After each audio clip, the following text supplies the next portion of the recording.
Welcome to the Barbell Strikes Back. I'm James McDermott, joined by Miguel Porter. Miguel, hopefully I don't lose my connection again today. We'll see what happens. Yeah. Or actually, not even my connection. Just hopefully my computer doesn't implode and just shut down. So when that happens, do you keep talking? Do you keep going? What happens during that time? I haven't gone back to listen. I honestly don't really realize it until like a good amount of time. And then I'm like, I don't really know what to do. So then it's just dead air for a bit. Okay, all right. So if there's been dead air in the last couple of episodes, or not even last couple, like here and there, that's probably what happened. My computer is old. It's struggling. It can only be on if it's plugged in. It's one of those kind of situations. And even now, if it's plugged in, I think StreamYard just kind of stresses it out just enough that it'll shut down. So we'll see what happens. Anyways, yesterday, big event. Shaf and Kate were married. Hooray. Yeah. Congratulations. It was a beautiful ceremony. Shaf and Kate both looked great, and the priest or I don't even know the terminology, did a really great job. The imam did a really great job, and it was nice to be outside, a nice outdoor wedding. We were all touching grass for a moment, and eating good food and talking to people. So it was a great time. So it's funny to think back on it. I looked back a while ago. Shaf joined the gym in April 2017, and Kate joined in June 2017. And then, you spend so many times just being classmates over years and passing each other in hallways, and then eventually becoming a couple. You notice one another. And now here we are, married. Isn't that a beautiful thing that comes from, not only a gym, but like it happened at our gym. Right. Yeah. Definitely. So bringing people together. I'm sure it happens in global gyms and stuff like that. But I think CrossFit and these more community-based type of activities or memberships, maybe it's more often. Maybe. Yeah. Maybe the whole dynamic of just, group setting kind of works a little bit better. Yeah, maybe. So, it was a great time. That was, Shaf told me, one of 4 ceremonies. I thought it was 3 before, but I guess there's 4 ceremonies that they will do over the course of the year. I see the look you're giving me now. I sent him my write-up. I haven't heard back, and I did mention 4. So I'll see if he corrects me. That's the nice thing about an edit button, Miguel. We can always go back at any point and change it. Yep. But because I brought it up to him, I'm like, all right, 1 of 3 done, And then he's like, oh, actually, it's 4. And I was like, oh, okay, this entire time, like for like a month or forever, I thought it was 3. So we'll find out what I know when the dates are of the 2 other ones that I had in my mind. I don't know what's going on with the 4th one. Yeah, well, hey, that's life, We'll find out. We'll find out. So, congratulations again to both of them. And they'll go on one of 3 or 4 honeymoons soon here. So, he actually just got back to me right now. He said yes. So I'm assuming that means the 4 is correct. Or he didn't read what I sent him. You'd be surprised, Miguel, how many people don't read things I send them. I think it's very possible that it is 4. I think that, we are definitely correct in the fact that he's been telling us 3 for a while. Mm-hmm. But, hey, you can always do more ceremonies. Why not? Yeah. Make sure that everyone gets a chance, Yeah. And it was cool because, one, I've never been to this type of a ceremony before. And also, I'm not going to be able to go to the one in October, which I thought, I don't even know, was the more traditional style wedding. So I don't know what one I'm missing there in October because I have another wedding I have to go to. So but I'll at least be at 3 of 4 or 2 of 4. So it'll be good. So congratulations again. And look at that. We got confirmation on the podcast. We're just going to, I was telling telling Miguel before this, but we have just a lot of random topics to run through, and then we'll get into our main topic. I just thought I would bring it up. I've lost 25 pounds since March 11th. That's pretty darn good. Yeah, that's pretty darn good. My mission with the Ice Age meals is working. Remember, I said I was like, I'm gonna cheat. I'm just gonna buy the meals. I'm gonna put them in the freezer. Each night, I take out 2, sometimes 1, or however many I want to eat.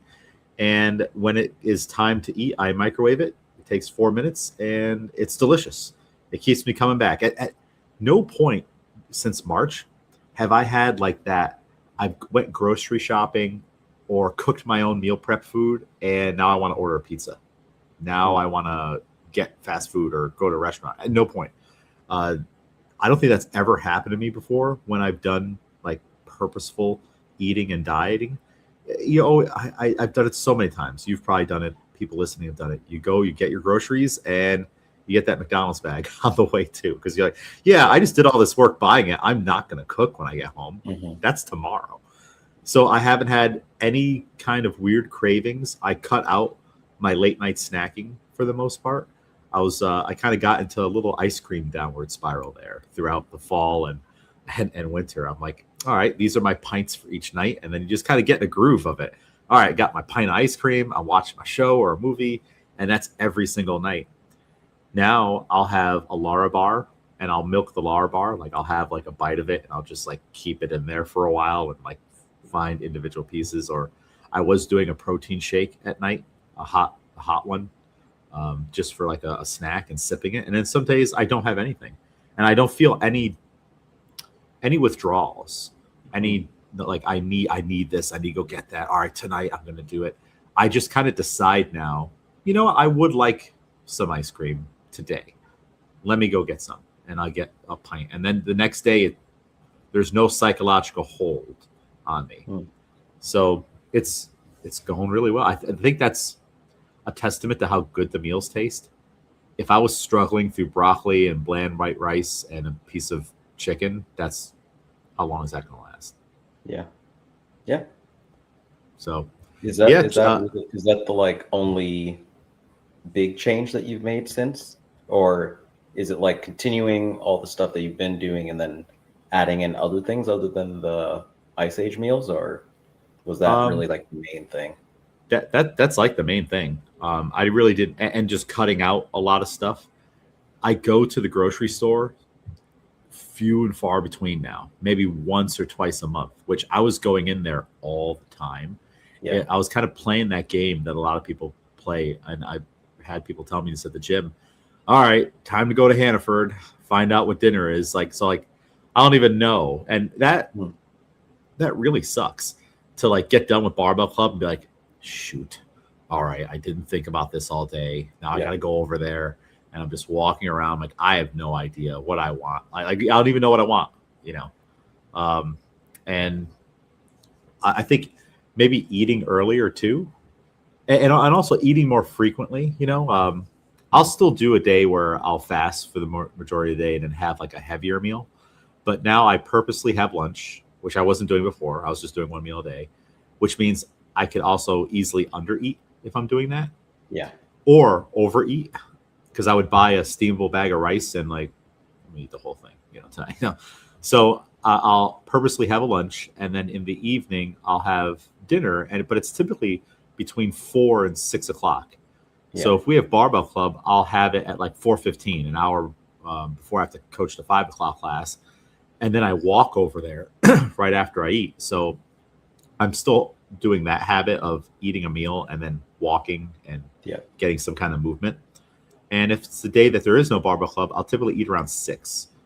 And I feel like that's, I don't know if that's contributing a lot to the weight loss, but it certainly feels good. And I feel better doing it.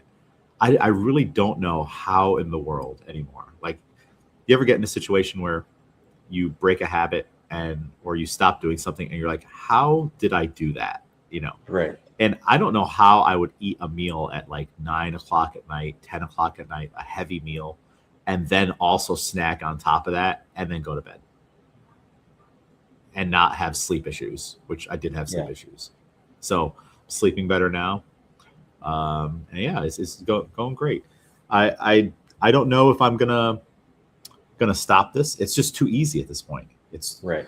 and it's made the rest of my life so easy. You know, I don't have to wash dishes. I don't have to take out the garbage as often as I was. Hmm. So like I'm also like all these periphery things of like, oh, I don't have to spend all that time adding up of doing all these things.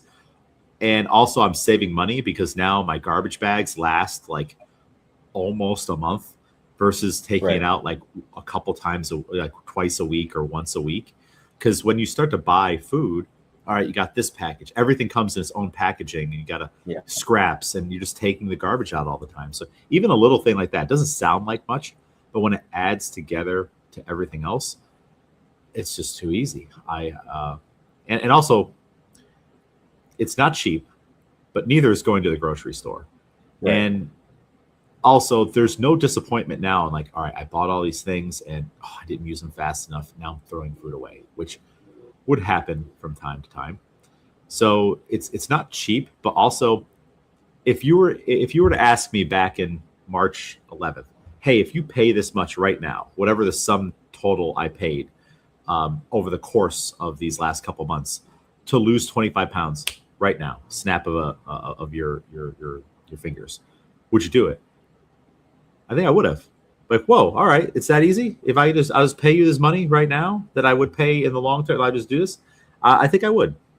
Yeah. And so it kind of like when you think about it that way, it's like, yes, it's not just I'm getting to eat. It's like I'm seeing results that like I would pay way more money for.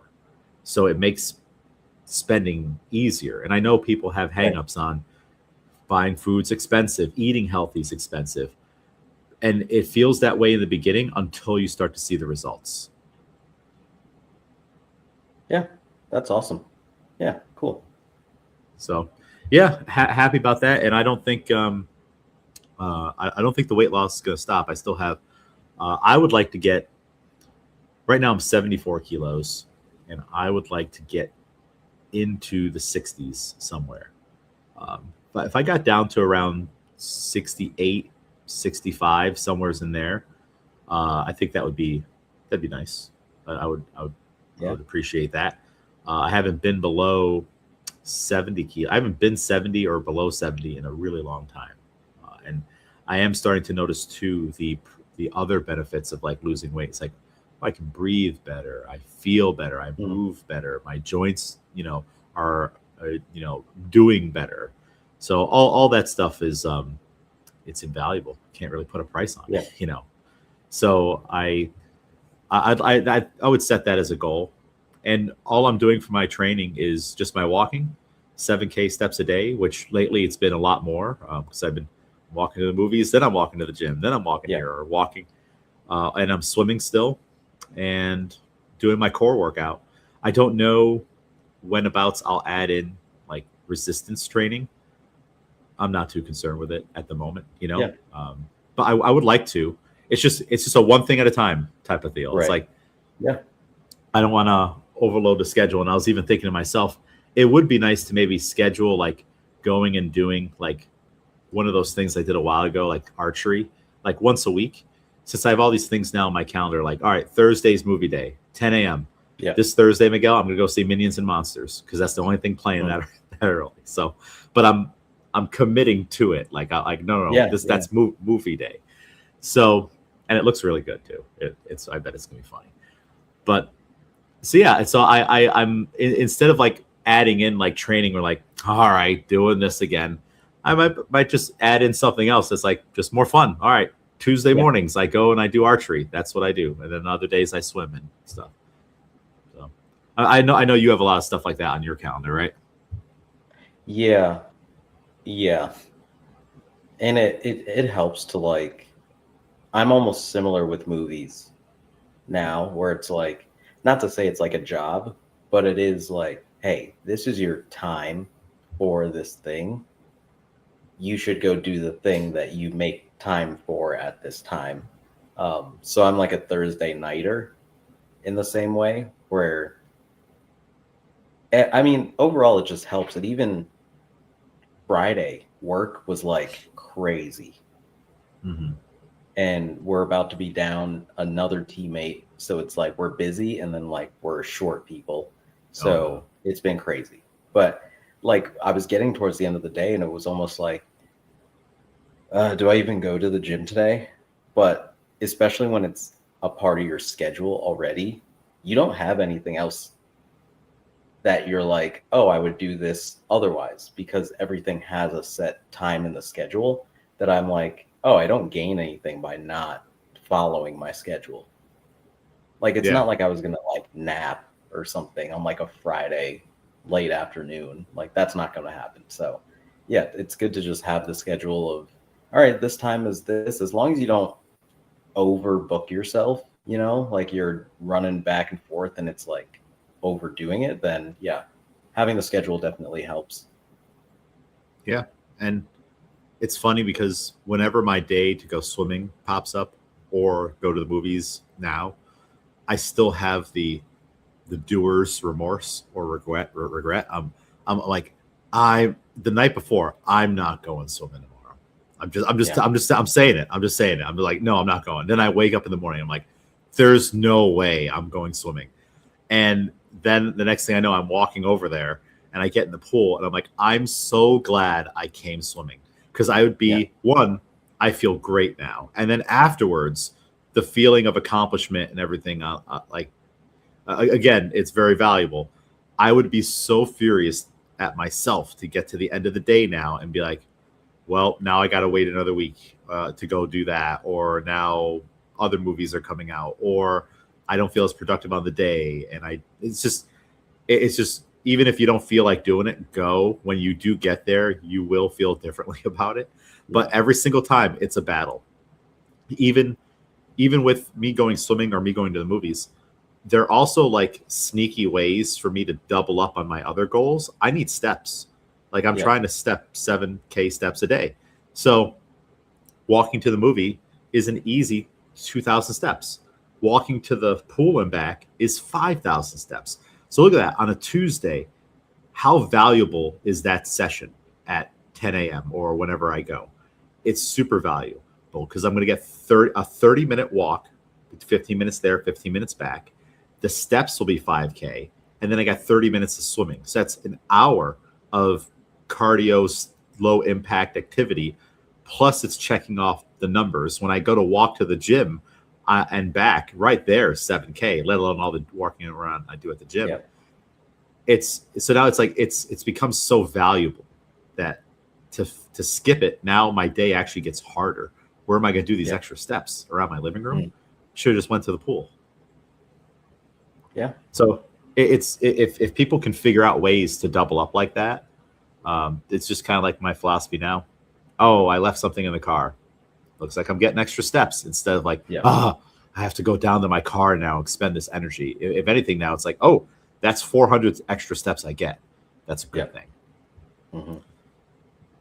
So, yeah. So we'll see how keeps going. I'm not going to stop. It's I was having my meals delivered to the gym, and that was a pain in the butt because that box is really heavy.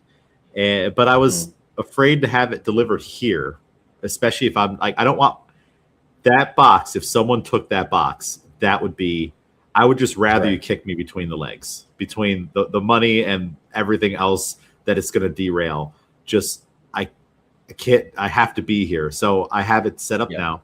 It's super easy. You can go on their calendar and book the time and the day that UPS will deliver it. And I tried that out and it worked. So now it's just even easier. Right to my door. Nice.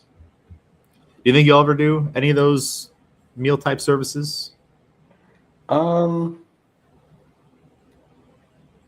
don't know. I've looked into it and there are times where maybe it's easier, but I do enjoy cooking and I do enjoy what I make. So I think for right now, I'm like in a good spot. I think what would happen is maybe for just like 1 or 2 days a week, I'd get like one meal maybe. But yeah, at this moment, it's more just I really enjoy the stuff that I'm making and it's it's honestly, it's another part of like my Sunday process, honestly, in terms of just getting through the day. And it gets me on, again, like a schedule. Like I have all the things that I do on Sunday, and they kind of go in a line. And I think if I tweak that a little bit, things will get thrown off in different ways. So right now it works for me, but yeah, I am definitely open to it for sure. Yeah. Maybe it's something you save for busier times in life. Yeah. You know that there's a certain month of the year where I'm going to get hammered during this month. Work is going to be so crazy. All right, let me get like 2 or 3 meals for those days. That way, I'm at least guaranteeing I'm going to eat, and I'm not going to just default to Dino Nuggets, something like that. Yeah. Next, Lucas PR'd his clean on Friday during training. 75 kilos, a 3 kilo PR. Yeah. Congratulations, Lucas. He was looking good. He was looking fast. The bar was tight to the body. He was looking too fast, too strong, and he was hitting depth without me. I didn't have to tell him to go lower at all. But he was just it was just clicking. And during days like that, it's like you got to push the needle a little bit. You have to see when someone's looking good, and that's it's kind of, but kind of not like threshold training. It's like, no, we need to push this just a little more. And we could have kept going, but let's save some in the tank too. He had already done so many cleans. So I figured let's go for 2 PR attempts. He got 73, then 75. And I no doubt he could do 80, but let's get more training back under him. Yeah. And like you're saying, like we started and we had Oscar there. So I know like a lot of your eye focus was like on Oscar. And then me and Chris were like going back and forth, and Haley's in there too. But like out of the corner of my eye, I could see like how Lucas was moving throughout. And I was like, oh, like, because nobody was like saying much to him like throughout. Like, but like I think everyone could see it out of like the corner of their eyes. And then to me, it got to a point where I was like, I'm not going to say anything. Yeah. Because like I was looking and I was like, oh, these are really good. Like textbook, like different than I've seen, or like just in terms of like what I've seen Lucas do, like when he first came back to now, like just the technique was just really good. So it was cool to just watch him go and see where he was going to end up. And then even again, having those top weights that he hit for the day also look really good. Yeah. Isn't it amazing the opportunities that kind of happen when the jerk and the clean are separated? Because his max clean and jerk is 72. And now if we have to fight with the jerk, it's just it saps you of energy, especially if you're not as efficient. And you have to focus on 2 things instead of just one thing. I really think that we're up to the Avitas meet going to stick with this format of snatch, clean, and jerk on their own independent days. And then after Avitas, we'll switch to putting them back together again. And I think that'll be fine. I don't think so. We're still going to go heavy on all of them and really sharpen technique and do all of our strength work. I think if we have end of August through September to just put them back together and just get conditioned in that way, kind of how like at the last meet, it was a little weird for Alex because we hadn't done them together, or even the full lifts for a while. Yeah. I think everybody will be okay. And maybe even a little less beat up. What do you think about that? Yeah. I mean, again, I think we said this where I do feel it's almost better to have all of us at a point where we're almost asking you to like give us not more, but like to put the things together. But I think it's almost like an excitement thing of when you get each individual piece down to a good point and you want to see like, oh, so what am I capable now once I put them together again? Because I think, like you're saying, everyone's going to separately just be able to really refine technique on just the clean or just the jerk on the separate days. And then you're like, all right, I have this in my head now. what will it look like now when I put it together? If it's not heavier, will it at least feel better when I'm doing a full clean and jerk? Because of, I've had time to work on each individual, struggling to do all of them together at one time. Yeah. Yeah. I think, and it's funny. There's like a weightlifting craving. So do you feel that where you're like, I really want to clean and jerk, or I want to snatch then clean jerk. We haven't done that in a while. Do you ever feel that feeling where it's like a craving almost? Yeah, definitely. Yeah, I think that's the best way to have your training work, where we're working on things, and to find value in how we're working on things, but also going just like, oh, putting everything together, like getting a total for today would be really cool. I really want to see what that's like. But again, that first part of like feeling the benefit of whatever technique work or separate work that we're doing at the time as well. Yeah, and it fits well with this. If we go back all the way to January, not how can we not be mentally exhausted? And doing the lifts, snatch, clean, jerk, 365 is mentally exhausting, especially when those bad days or bad weeks or full patches pop up. The way we've been doing the programming, I think, has helped a lot with that. So it's like I'd rather you guys be salivating and like wishing we could do things, and then when we do it, you're more enthusiastic to go after it than being like, here it is again. I'll go. All right. I remember last week. That was a bad week. It's, I think we've seen that a couple times throughout the year now, and we're going to keep doing it. It's working. We'll do it until it stops working. And then we'll go back. I did put in next week. We have a short week. So I'm kind of combining things a little bit, and I'm going to use next week to test out. Let's snatch, and then let's do heavy pulls right after it. Those heavier pulls that we were talking about a few weeks ago. And right now, the work I have planned is 51 minutes of work. And that leaves 54 minutes free. And I'm just thinking to myself, I'm like, how are we still not going to finish on? Like, how? Yeah. So it's like, we're actually like, and it's not that we're wasting all the time, because some of that time is spent with transitions, switching things in and out, cleaning things up a little bit, teaching, preparing, warming up.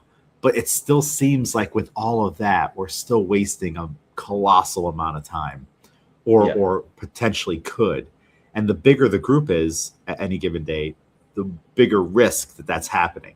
Like with our small group on Friday, it's kind of easy, right? It's like, boom, all right. But I feel like if you add 2 more people, 3 more people to that, all of a sudden it just slows down. And I don't want to have to cut things out of the program. Like, I'm going to try to keep the warm-ups 5-6 minutes. I think that worked out well on Friday. Let's just start off with a big bolus of cardio, break a sweat, get your heart rate up, whatever, depends on how hard you're going. And then we'll do some body weight movements. And then we're kind of into it. What did you think about that on Friday? Yeah, I honestly, even if we took out you could really take out either, but I feel like the movement itself. So like if you took out the rowing and we just did the 3 minutes and maybe even make that just 4 minutes or something of just squat, push up, sit up, I think that does so much. Like I was talking to Nyla about like vacation workouts that I've done. Whenever I go on vacation, I always tend to wake up really early, and I always just do a simple body weight triplet, like Cindy style, or even shorter. I might do 10 minutes.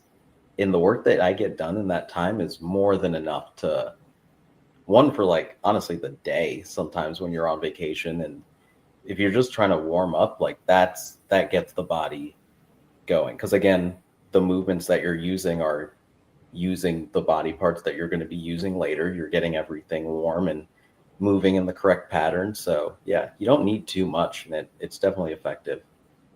Yeah, that's one of my favorite ways. Like whenever we're going through Murph prep, I love to on a random day. Hey, we're gonna do a 5 minute AMRAP of 3-6-9. Yeah. Pull ups, push ups, air squats. Maybe add a run into that too. At the end of each round, and you're only gonna get 2 rounds or something, but it's enough, and we're just practicing. I love warming up that way because the movements, they're functional. It's like you kind of don't need to warm up for them. You just do them. So I do enjoy doing it that way, and I think that that'd be a good way to kind of like also shake off the day's haze in your head. All right, oh, I'm doing push-ups now. I'm doing squats. I can feel the sweat starting to build up, and you're probably not going to be out of breath unless you're really out of shape. But then again, if you're really out of shape, if we keep doing that, eventually you'll get in shape because we're just greasing that groove. So I do foresee us warming up that way and then getting into, I want to add in more mobility to our program. I've been talking about this for a while, and I've added in, you weren't there on Wednesday, but we did a front rack stretch where you hold a band in your palm, put your elbow on the barbell, and then put your other foot in the band. And when you press your foot down, it cranks on your arm and stretches out the front rack. So we did that, and we did some barbell quad smashing on Wednesday. Then for your class, we did the Olympic wall squat. So I want to bring those things in. Those are things that we used to do religiously back in the old days, where it was just Chuck and Kim and Mario and Chris Diso and Michelle and Jennifer, Jen Garodin, not Jennifer, different Jennifer. So we used to just always do a ton of mobility stuff like that. All right, grab your bands. Let's do this. Now we'll work on front squats. So I would love to add that in.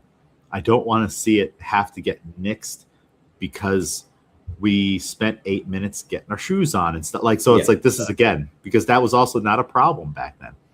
So I want to be able to hopefully keep it in, and I also want to be able to keep in a cool down at the end of class. And I'd like to refine those more. I like it when we just foam roll. I think it's fine. We hit spots and everyone's chilling together and socializing. But I do want to do more barbell smashing at the end, like the calf smash we did, or just the grounding. Just lay on the ground and just close your eyes. What do you think about that last Monday when it's like, hey, we're just going to lay here for 5 minutes, listen to this song, and focus on breathing? Yeah, no, it's great. Like I said, I do it often. Like that's honestly one of my go-tos, is that because it's as simple as it is, like it does a lot, especially for me. I don't know if it's because of like my hips and unevenness, like just forcing myself to like be flat on the floor, like things settle differently. They do. I keep getting Instagram ads about, it's like a mat you put on the floor and you like have like a floor mat that you sleep on. And I just bought this bed. So I'm with this bed until I have to move and I can't take it with me or something happens to it. But I do think that my future next bed, I would be open to trying that out. Just sleeping on the floor. Like there's people all around the world do that. It's just it might sound weird to us because we grew up with a bed. Oh, you got to have a bed. But I would like to try that at least for a while and see how it feels. I am probably getting taken advantage of by the propaganda of the ad a little bit on all the benefits. But there have been times though where I've had really bad joint pain and I've slept on the floor and it helped. So now that just gets my brain going. I'm like, what if I did that every night? What if I just slept on the floor? How would that help all my joints and all that stuff? So it's not an experiment we're going to try anytime soon, but it is in the way back in my head of like, oh, I need to buy another bed. Now might be the time to try this out. Yeah. So yeah, I would love to keep that stuff in the program. I think if we're moving through, that'll help. A nice body weight cardio warm up that's short and sweet. So if you look at what I want to get rid of too, not that we don't need it, not that it's not helpful. I just think if Spider-Man lunges, if you really need them, do it during the 15 minutes of snatching. Like if you need extra stretching, do some Spider-Man lunges, then do a set, do some whatever, and not saying that we'll never do those things. I just think there's maybe more valuable in like push-ups and squats and other things. If I could have us doing pull-ups easy, I would totally do that. That's a little harder in our cramped space with so many people. But what do you think about that? I'm kind of taking out some of that because you have to lose some things. So I'm kind of taking out the deliberate stretching, moving it more towards body weight and machine type warming up for general warm up. And then we do one specific stretch, which is like a bigger type of stretch. Right. Yeah, I think, make it quick, general to just get us warm. And then we can focus on, then after that, like more weightlifting specific. Like overall, I feel the benefit of like the Spider-Man lunges and things like that, we will get from just the general movement. If we're just doing something like the squats, push-ups, sit-ups, we'll kind of get that same benefit as the slower dynamic stretching anyway. So I think, then we can mix that stuff. And then from there, do the weightlifting specific things that we're doing for the day and spend a little bit more time on that than just general stretching, I guess. Yeah. I think that'll probably be better suited. And I think if someone starts to find that they need those things, I would hope that they would have some kind of agency about it and have some personal responsibility on it. Like, okay, you need those things. Come to class a couple minutes early if you can, or do them on your own on off days. So you're working on them type of things. I think in CrossFit, definitely on the CrossFit side, but maybe also on our side a little bit. I think you guys are generally way better about it. You got to do stuff still on your own. You can't just think the program is going to check all the boxes for you. It doesn't work that way. We only have an hour and 45 minutes 3 times a week in Barbell Club. And for people on the CrossFit side, you're only there for an hour. But we can't, but some of them could stay a little after, do some stuff, come a little earlier, do some stuff. Or when you're at home, instead of sitting on the couch or whatnot, put on your TV show and sit in a couch stretch or do something. I know it's hard. I know people want to leave it all for the gym. There's no program that can check all the boxes for you, though. I don't think. Yeah, correct. Yeah, I agree. And like you said, I mean, it's very simple. We all have a catalog of movements that we know kind of what they do at this point.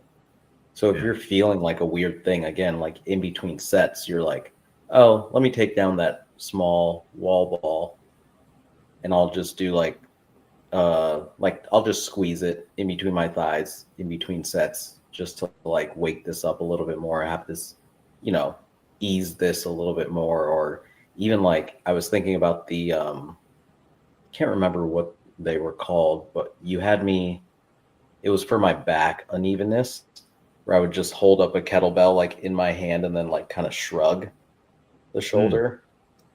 I was thinking about those the other day, but like that's even something that like in between sets just to like get it going if you feel like one is kind of off.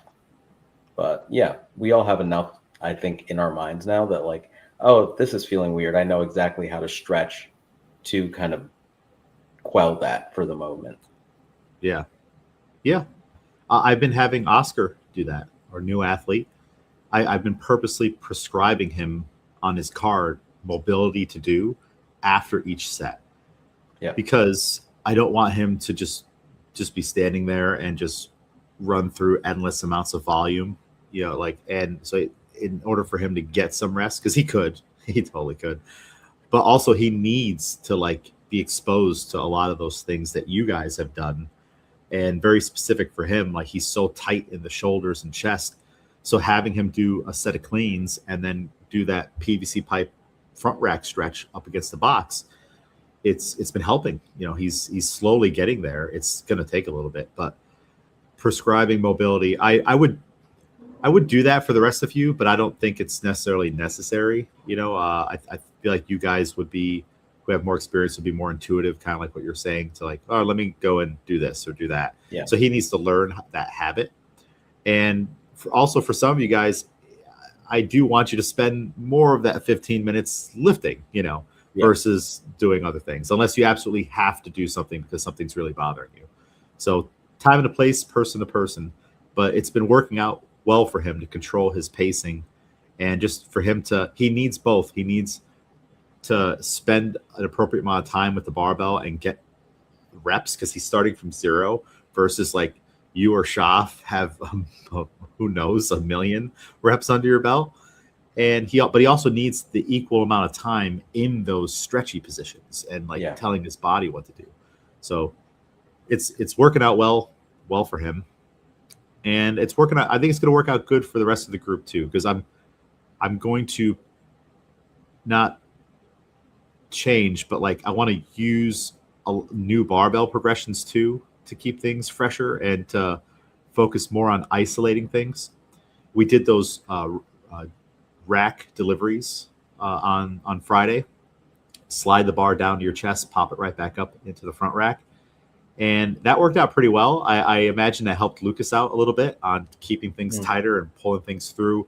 It certainly helps Oscar to figure that part out and not curl it. And for the rest of you guys, it's hard, and you have to stay fast and pull things through.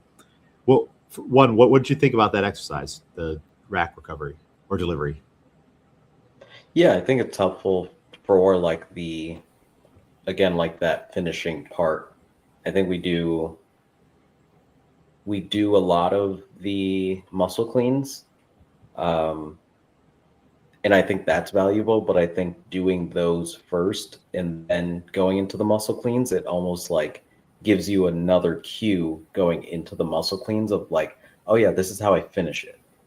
Because I think a lot of times you start the muscle clean and you know what you're doing, and then you just know and then my elbows get through at some point.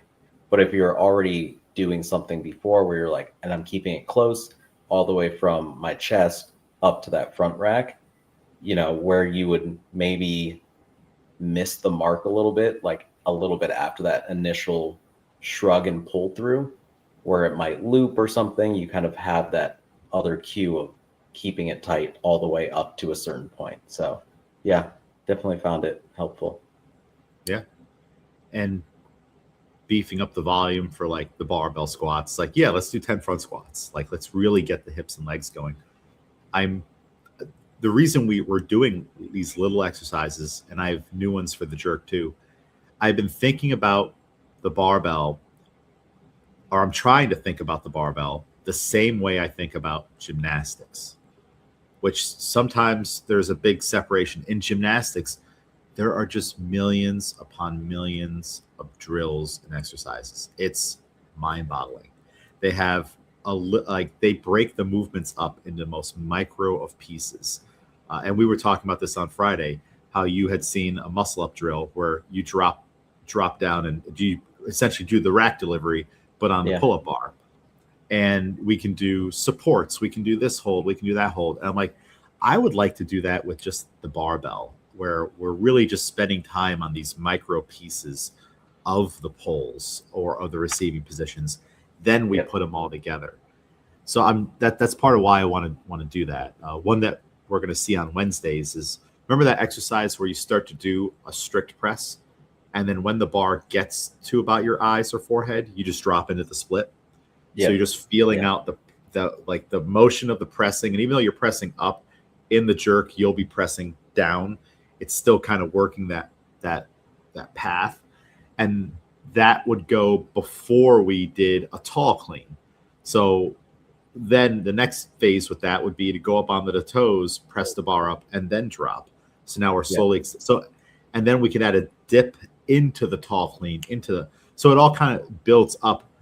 But it kind of felt like we were missing some pieces. And sometimes there's just no time or reason to include them. I think right now is a great time to do these little micro barbell movements and drills. Yeah. And just to shake up our bar work, because the bar work, it can get boring after a while. It's the same thing all the time. Yeah. And It's like, all right, do we need to do those RDLs? And that's why after a while I just blended into RDL into a muscle clean or muscle snatch. It's like, do they need to be separate? Some days, if I really want to like elongate the bar warm up and get everyone really warm with that, I'll divide all those up. But if we have to go fast, we combo it up too. So you guys are going to see a lot of that. So a lot of changes coming to the programming, but I think it's going to be good. I think it's going to work out. I'm excited for it. So hopefully you guys are too. And then there's the torso training. How did that go on Friday? What do you think about that? The third part? Yep. The third part. The back plank, the side bends, and the Palloff presses. Yeah, it's good. And it's, like I said, it's working, I think, places that we don't often feel too much. Like it's still, like it's core, but it's pieces of our core that we haven't, or that not often get touched. And I think it's very, like, almost weightlifting specific as well. So it's definitely what we need. I was a little surprised. Last week, it was just you that did the Palloff press. And they were hard. And you're not normally in a split jerk position because you power jerk.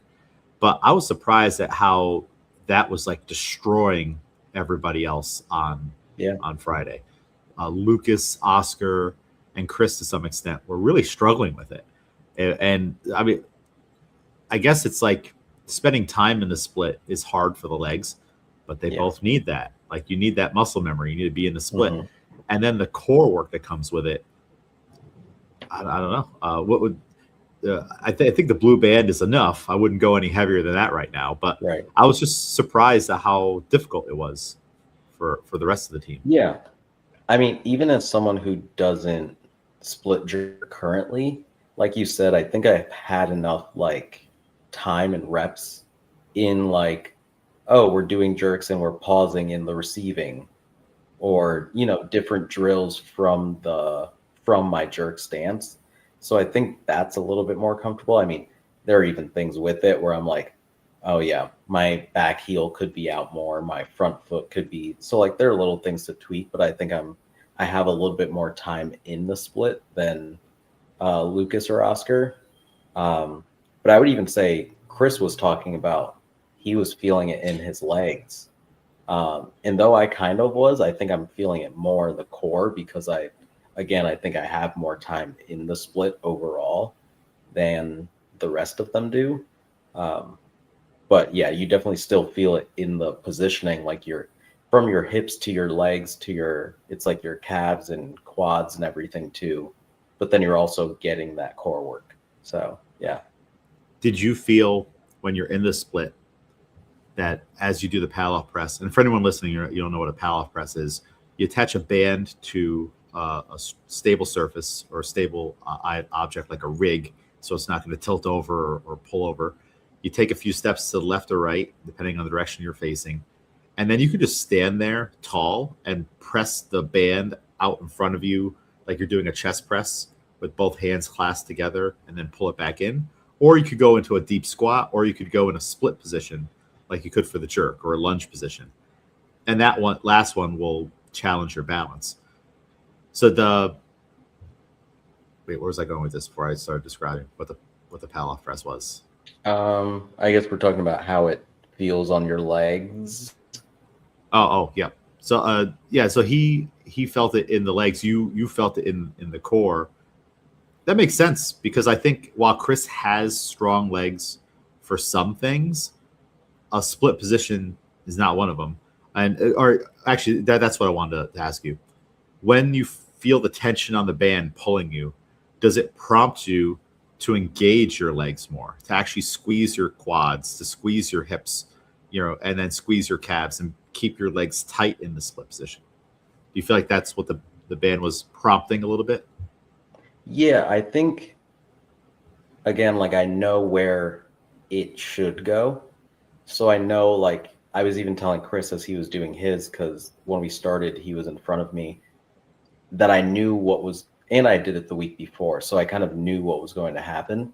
So I was telling him about focusing on keeping that front knee from drifting in, because I think that's the first thing. As the band is going this way, your whole body is going to want to go that way. So even if you're trying your best to keep your arm straight, something's going to start to cave that way. And I think that front knee is maybe the first to go. So focusing on like pressing that out. And I mean, like the reason that we split, it's like it's a very stable position if everything is equally loaded. So just focusing on spreading out the weight as much as possible helps that. And I think helps you engage the core more if other things aren't caving in. Yeah. And it's funny, the three of them that were feeling those things and struggling, it's exactly what they need. When they get under the bar, their core is not and torso is not braced as well as it should be. And it may not have started braced, or maybe if it started braced, they lose it later. We've all seen Chris like spend too long in the front rack trying to engage his core almost artificially. And then when we get in the split, there's nowhere you totally let that go. So this is like active prompting in that position. Oscar definitely has to figure out head to toe what is his body doing in the split position, and Lucas too. That's one of his weaker positions, is being in the split.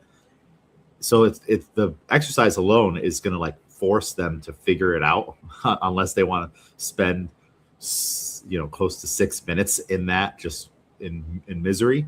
And it also gives me a nice opportunity. I was spending most of my time over there because the other two stations, you're in the back plank. I just look back and see if you're sagging. I don't need to be over there actively coaching it. And the same thing with the side bend. It's very, very simple. So it almost like it helps to separate the class now.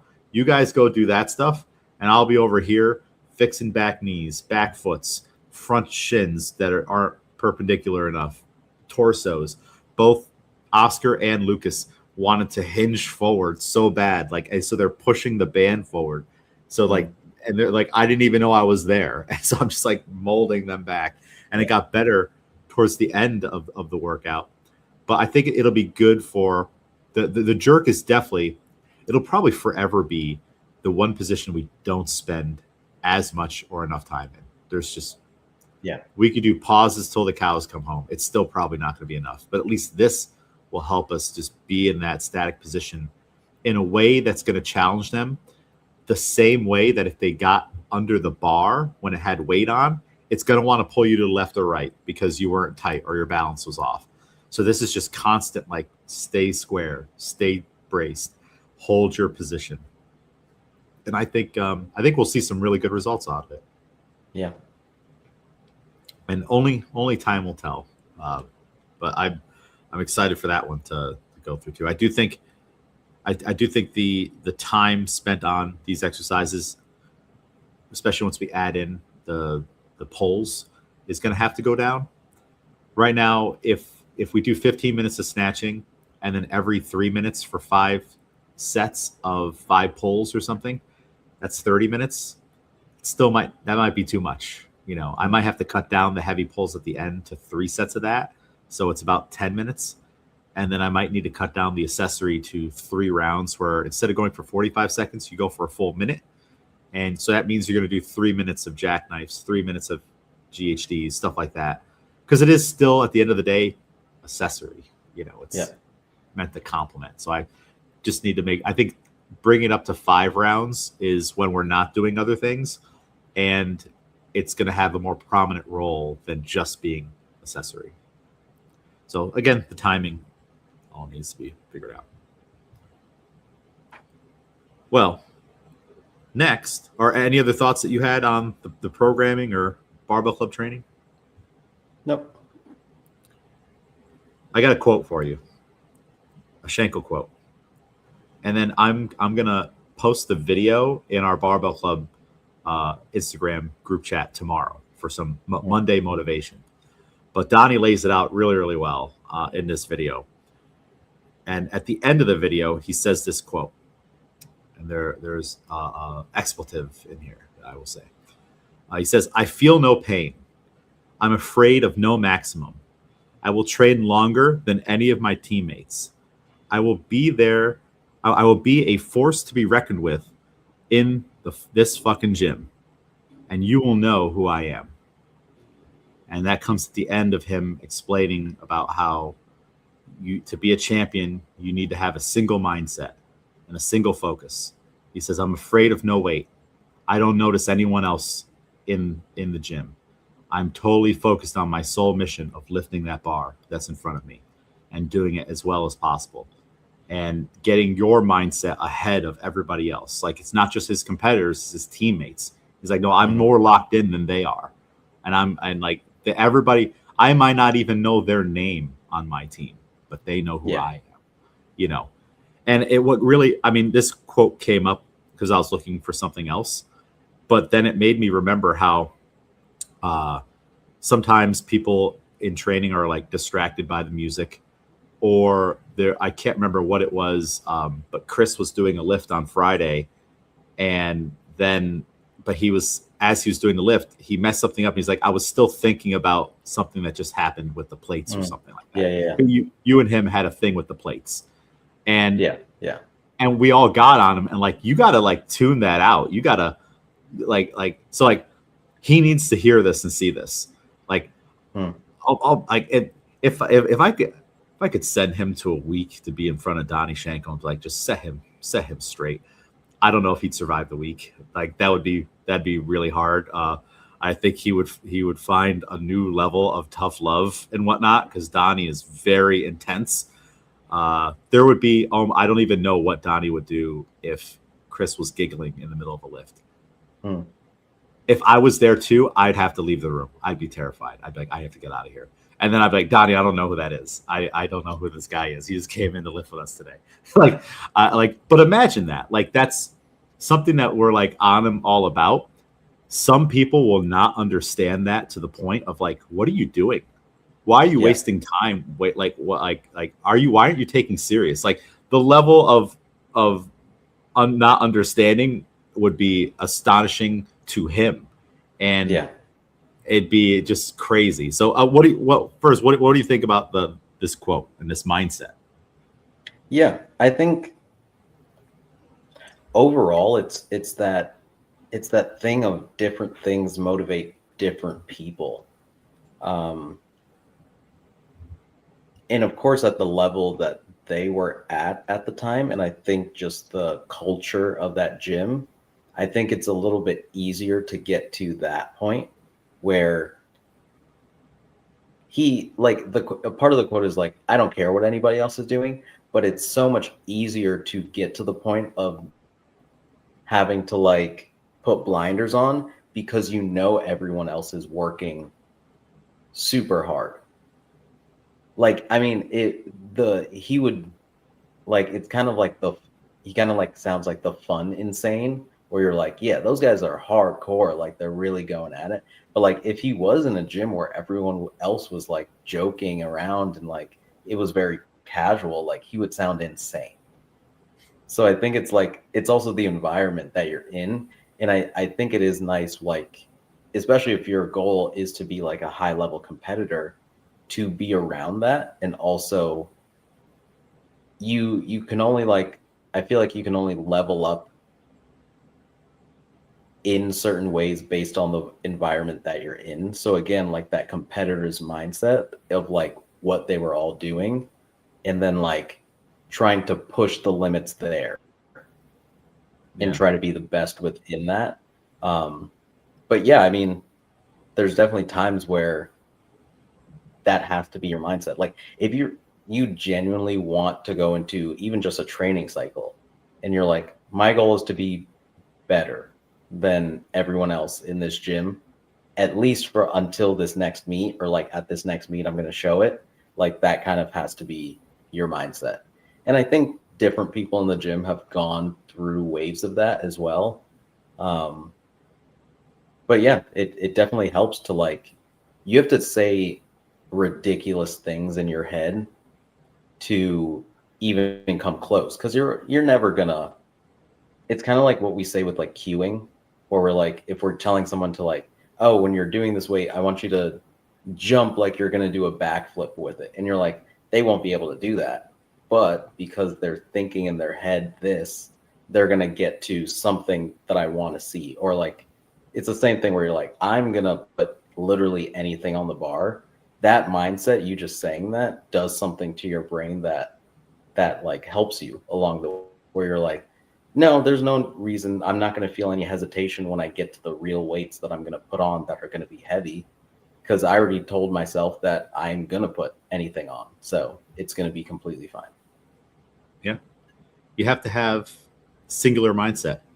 Like the closer we get to states, everybody signed up for states should have this mindset. I will be the state champion.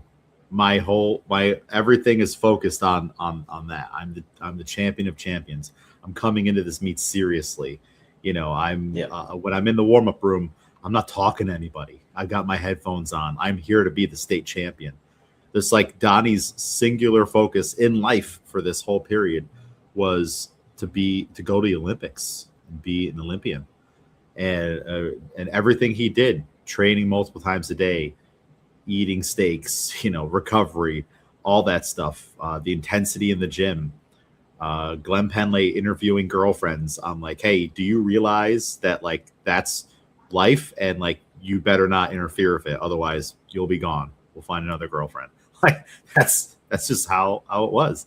And then you got John North and Spencer Mormon and Caleb Ward all in the gym, and they're all training together, throwing up really, really big weights, supporting one another. And I'm sure there were there's videos of it, of like a lot of lighthearted moments in the gym. Mm-hmm. But also it was known that like at a certain weight or certain time, you don't talk to Donnie. Yeah. It would be insane for you to talk to him. Or like try to interact with him. Like he might come on over. There's a video of him going over, not saying anything to John, and taking a 10-kilo plate off of his bar to use it on his bar. And John's like, Donnie Shanko just took my 10 and I'll go find another one, and he needed it more than I did. Or there was one time where Donnie had a PR or something, or a big lift, and John like patted him on the back or hugged him, and he threatened to kill him. He's like, and that's where he learned, I'll never touch Donnie again unless he initiates contact. And it sounds extreme, but like, this guy, he's in pursuit of total excellence. Don't get in his way. This is not it's kind of like, I mean, I don't know if they got stipends, but certainly Cal Strength was paying for things, and they had like apartments and stuff like that. So it kind of is like a job, but it's also, there's like a difference between it being your job and being your life, your sole being, and then someone else not taking it as seriously as you are could get really offensive. If this is like this is everything I have, and I'm putting everything I have into that barbell, and when I try to go under 170 on the snatch, it could really hurt me. It's like that powerlifting mindset, like even here in Albany, Cutting Edge Sports Sciences, you don't leave training early because you got to go somewhere. Like everybody leaves at the same time. You're going to spot people. And you better be serious when you're spotting people, because that guy's about to bench press 600 pounds. And if you mess up because you're not paying attention, you could really hurt him. And then if he gets up, he's going to want to fight you, because why are you taking this so lightly when my life is in your hands? So like, there's just different levels, of course, to it. But I think we can learn things from watching videos like this and reading the quotes. So I'll post that to the team tomorrow for a little Monday motivation. Like, that's how you lock in. I think that's step one. If you want to get better, you have to do that. Maybe not to that extreme, but like, you have to get your head right into what you're doing. Yeah. And then everything else comes in line with that. You'll show up to training on time. You will wipe away however you're feeling from the day, because now you're at training. This is the thing you're waiting all day to do. You're going to put your shoes on because you're a weightlifter and you're here to train. This isn't a casual thing, I know sometimes we talk about movies and stuff like that. Donnie would probably stab all of us if we started talking about movies. That's before and after training, not during. Start bringing my knife to train. No, I'm kidding. Any other thoughts on that? No, yeah. I mean, I think even again, our team isn't at that level of like where people want to go and things like that. But yeah, I even think about it in terms of sometimes you have to earn fun. And I say this in like regular life also. And my friends hate it when I say things like that. But it's like, oh, we're going somewhere and we need to figure out these plans. Cool. Figure them out first. Then we can get jokey and fun. Until then, nothing is fun, nothing is funny until certain things are figured out. And I think training is can be sometimes similar to that, where it's like figure out the basic things. Once we've hit a point where like we're at a good stride, everyone's working well, like now we can add in little jokes here and there. And then like we can go on from there. As long as it means like everyone's still good. We're not going to get derailed now. We can just keep on going. That's when things can become like really, really fun when everyone's like, I mean, it was the last time we like all maxed out pretty much, but that Wednesday when we were doing openers and things, and it's like, yeah, everyone put on just great stuff, like great energy. We can joke around, have fun, all that because it's like, but everyone's putting in intensity here.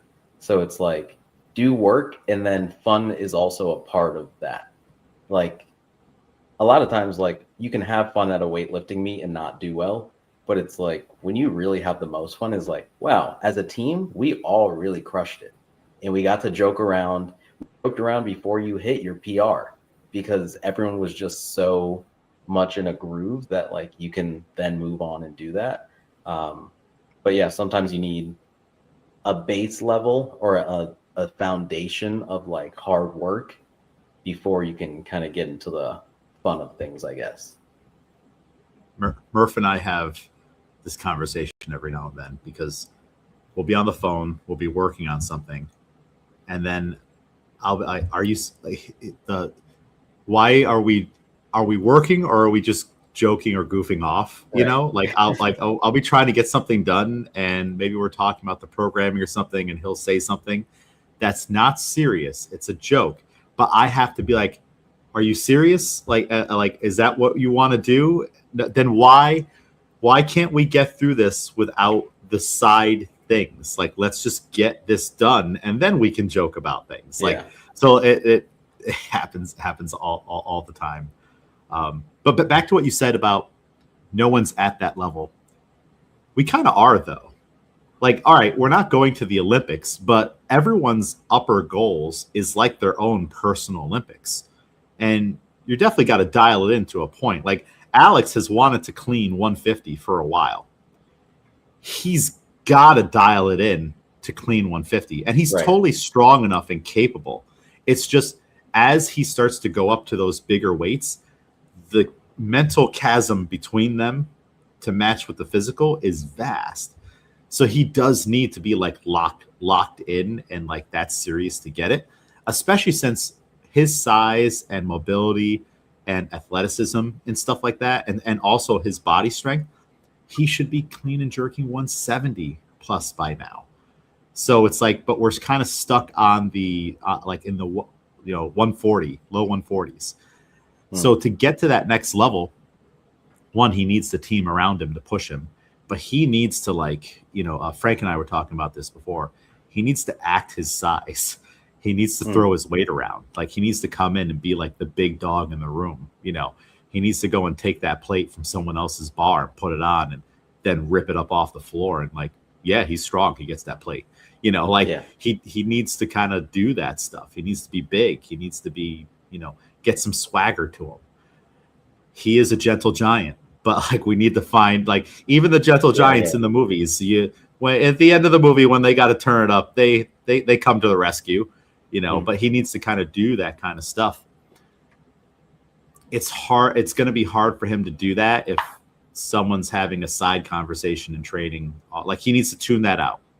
He needs to tune it out. You get a little meaner. What do you think about that? Yeah. I mean, yeah. It's weird because I think the group will go as individuals go, right? Like,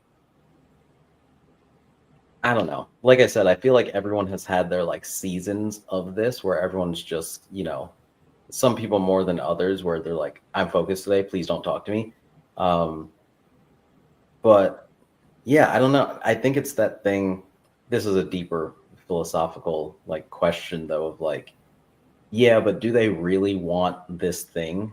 Because they also, I think things are a lot more simple than He's telling me he we wants it. He ever tells me give them he credit wants for. 150, but he should want 170, 180. And yeah, but I think no matter what anybody's personal goals are, I think a lot of times we know this is what I have to do to get that. And then you question, but do I want to do that? And then we're taking this longer trip around to we're beating around the bush to get to this point because either that's the easier way to get there and like eventually we'll make it, or it's just the reality of like I might not ever get that because I don't know if I want to sacrifice or feel this certain way. But yeah, I think again that's everyone, like you said, everyone has their personal level of like Olympics or goals that they want to hit that you know It's a good you have word to you make said this. there. Yes. Sacrifice. Yeah. Any of these big goals definitely take a lot of sacrifice. Like when Frank cleaned 180 plus, he's done it a couple times from different positions. It also meant like he's got to wake up at 4 a.m. and do it at 5 a.m. Like that is a sacrifice. He's sacrificing a lot of comfort. He could, if he works at 7 or 8, he could get a couple more hours of sleep. But then when's the training going to get put in? All right, this is the only time it can be done, and he's got a really short window. He's got to go in and mean business. Yeah. So there will be a sacrifice. It's kind of like how, all right, we got it. Your knees hurt. You got that foam roller. You need to use it at home before you go to bed for just a couple minutes. That might feel like a big sacrifice, but you got to do it. You got to do it if you want to get to that next level. To stay healthy. So yeah, interesting things to think about. And I think that 1, 2, we've talked about different examples. The team should support, but ultimately it will always be on you in the end. Right. Yeah. It was up to Donnie to set those boundaries in training on what he wanted and what he was going to get out because it was his session. You just happened to be in the room during his session. Right. If he said no music today, no music's going on today, because he's also like he's on the N platform, which is a prestigious platform. He's a multi-time national champion world team member. He's kind of like the boss, and that's not Glenn Penley or Dave Spitz telling you no music today. The music is off, and you'd have to walk by Donnie to turn it on or something like that. Mm-hmm. Imagine how terrifying that would be. Like, go turn this up, and he's just staring at you as you go by. But so yeah, it's just one of those things that you have to decide what is my training session going to be today, and own it and keep it, and don't let it kind of get derailed. But it's on you ultimately. Like if things are happening you don't want to happen, you gotta, like for you, you'll just turn around and not face everybody, and everybody knows you don't want to talk. It's perfect. It's a good system. Yeah. Okay. Next topic. Have you been following nationals at all? A little bit. Honestly, not too much. Yeah, I haven't seen too much other than like a clip here or there. And then, of course, like what the New York weightlifting people are doing, which everyone's doing a really good job. But I did see this one post that a guy put up.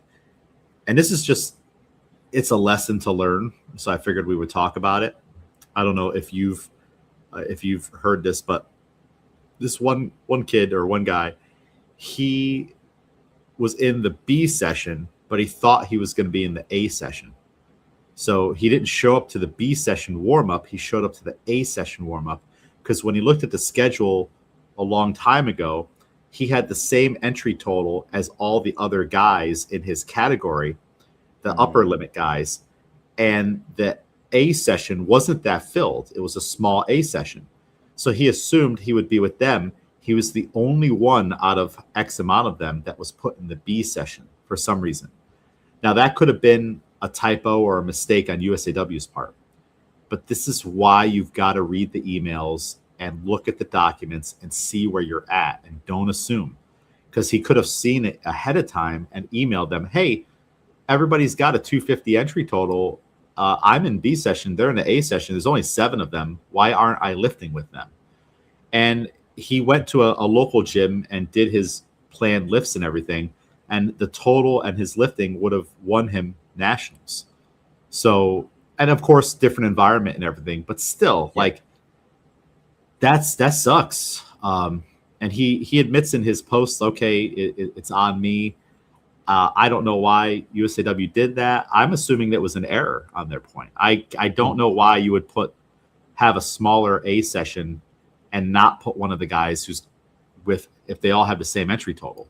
Right. So, but yeah, that stinks, especially when you go and do your lifting and be like, all right, I would have out-snatched, out clean jerked and totaled people and won the national championships.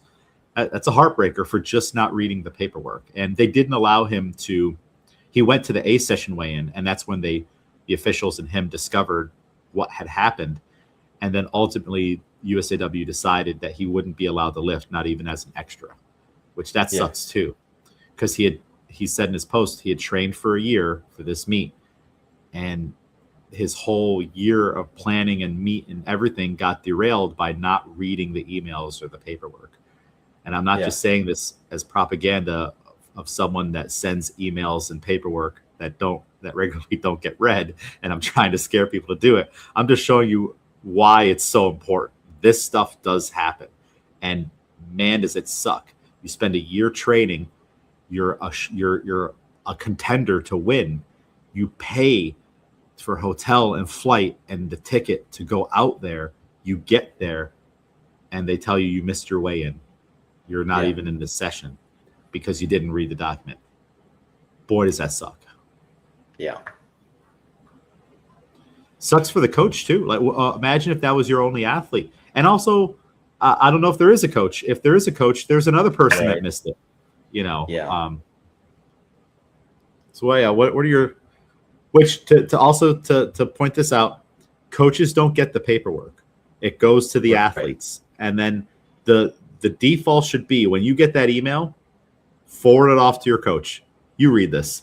You know, that's my dream. If you guys are all going to the Arnold or something, the day it's sent out, I should get like 5 emails on like everyone just sending it, even like not being like, oh, Miguel will send it. Like just bombard my inbox, and then I will read it all, and we will be on the same page. So at some point, something on his team, there was a disconnect there, and with him not checking it too. So with all of this now, this knowledge now in this scenario, what are your thoughts on this? There are things that happen to other people that I see and I go, this could never happen to me. And I know this, let's hope, years in the future, this doesn't get like clipped up and someone's like, this exact thing happened to them.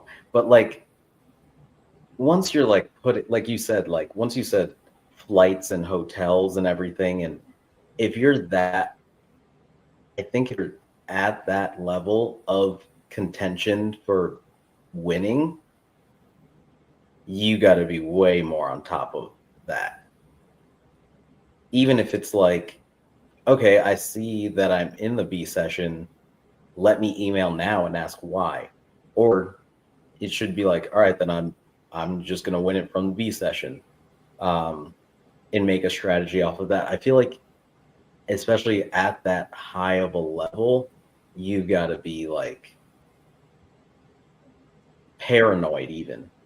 It's almost like with a flight and you're in the airport, you've already gotten through security, your gate's right there, and you're like, let me walk all the way to the gate first and see that the gate exists, and this isn't like a misprint or wizardry, and my gate just isn't the one that's magically somewhere across the way before like I even use the bathroom. I feel like it's the same type of thing where it's like, if you're investing all that time and money into these things, I feel like you need to be extra paranoid on top of it to ensure that, I mean, even like I would check to be like day of, just in case I've been messing. What if my session's at 8 p.m. instead of 8 a.m. or, you know, something crazy? Like, I don't know. I just feel like the best way to do things is to be paranoid, honestly. In this case, like if it means that much to you, be paranoid and be that on top of it. The paperwork is a part of training. You just have to look at it all as one thing. If you're going to any meet, it doesn't even have to be nationals and being at that level. If this is the thing you're doing, be fully invested in it. I want to see every email from top to bottom. You know, I want to know exactly what time I got to be. Then I'm going to set a thing in my calendar, and then I'm going to set 2 reminders. It's going to let me know an hour before and then 30 minutes before, or whatever it is. It's going to let me know a week before, even, you know, for some of my reminders. So it's like you just got to be so invested in it, and just like you're checking your program, check all that stuff. And yeah, it's a heartbreaker. I don't see that happening to our team. I'm with you, and so let's you know, this will be a knock on wood moment here. This would never happen to us. Like, look at how prepared we were for when we went to the Arnold. Any of those times, like we had a Google Doc with like, here is the address for the Airbnb. Here is the link. Here is this. Here is this. All these things. Our schedule typed out. It's posted on social media. It's like, and that's part of my job. I need to gather up all that information to make your life easier. You should already know that. You were probably sent the information first, and I had to get it from you. But then it's all out there. So if you know you're not going to be someone that's going to do this stuff, you got to have someone in your corner that will. You know, and again, I don't know what the team dynamic was. Maybe this was their first time going to nationals or something, but it's a heartbreaker. Yeah. So do you think they're well within their rights?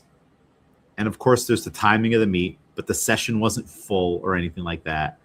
Do you think USAW should have let them lift? And again, it's the national championships. Huh? I wouldn't know. If I was in charge, I wouldn't have let them. Yeah. Because to me, like, I don't want to be mean, but that's absurd for you to not know. Like, what were you looking at? The amount of times that I look at a session to be like, let me just make sure. Let me just double check again. Like, how did you make it? Because you're blatantly ignoring the fact that you haven't seen your name in those, because you go to the weigh-in in the time that you think the A session is, but you never saw you have never seen your name on the list. Yeah. And you just, like, you made it all the way to the weigh-in for a session that you aren't in. So you're looking at things you didn't, like, I don't know. I wouldn't know. If I was in charge, I also would be like, no, that's so weird that everything that happened, like him not being in the A session, that's weird. But like, you've never been in the session, so it's so weird that you made it all this way and then now think that you can lift. I have seen at doing like the weigh-ins and stuff at these national meets, things like that I would like absurd is a good word that you used. I'm like, how even when I come out there and I'm like, no shoes, no socks, get your this, get your that, you're up next, make sure you have that stuff. And then when they come in, they're not ready. I'm like, how? I literally just told you what you needed to do, and now I'm gonna skip you. Or like when someone shows up and they have all their clothes on and stuff, I'm like, now I'm gonna skip you, and you're at the end of the line now. So then they're there, they're like, I'm here. I'm like, you missed it. You're and then they give you looks and stuff. I'm like, I don't. You should know this. You should know. You should know you're gonna get skipped if you're not ready. We're not gonna wait for you to go to the bathroom and do this stuff. These other guys are here and ready. We all want to eat. We all want to cool down mentally and stuff like that. Start stretching. So you got to be ready for the weigh-in. I think if it at states or like the regional or something, I'd let them lift. You'd be an extra. Yeah. You'd be ineligible for awards, but you'd get your results recorded. But even at states too, like at states, my goal is to have the information out there and communicate and have it all be so easy that it literally is absurd that you don't know. Yeah. You only don't know if you're ignoring me. And you've been a part of states now for many, many years. So you see all the emails and all the communication I'm putting out and the social media and everything. And it has actually gotten from year one to now, I actually do get far less emails because it's either known or it's there. It's been sent to you and people are getting better at it. And I get a lot of compliments on like, you communicate so well. Thank you. And I always know what I'm doing, where I have to go, all that stuff. But every now and then there's someone, it's like, you had to have ignored all of that to, in the weeks leading up to not know what we're doing. So it does even happen at our level, unfortunately. Yeah. I feel bad for him though. I do feel bad, but this is one of those things where you got to learn the hard way. It's like to lose a championship. Again, in the dynamic of it, when he's mixing it in and those other lifters, they go, oh, he's going for that weight. I'm not saying he automatically won it, but to be such a strong contender maybe and to lose out that way, that really does stink. Yeah. I guarantee you, all right, it should be that I should be able to guarantee you he will never make this mistake again. Like his coaches will learn or his parents will learn and he will learn and they will be all up on it now. Somehow, though, for some people, that's not a thing. It's will happen. No. Yeah. This is I saw a thing that was similar on my feed on Instagram. They have these in India. They have these examination centers, and when it's time, the door locks and you can't get in. There is no coming into the test 1 minute late or 2 minutes late. They are crazy strict. And these 3 girls got locked out of the room because they were late. And people were in the comments. I was reading through the comments. People were like, "Do you know how hard it is to travel around and do that stuff?" But then other people were like, "Leave earlier. Like you should be there 2 hours ahead of time, an hour ahead of time. If this is such a crucial test, there really is no excuse, right?" Yeah.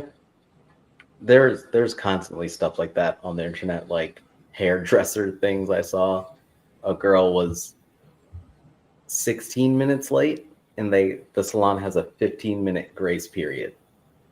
And they were like, she was just 1 minute late. And I was like, well, no, she's 16 minutes late and she missed the grace period. Like they even give you grace and you are after that. So absolutely, you don't get your haircut during that time. They have other things that they have to do. Like now you're pushing back their whole schedule because you're late.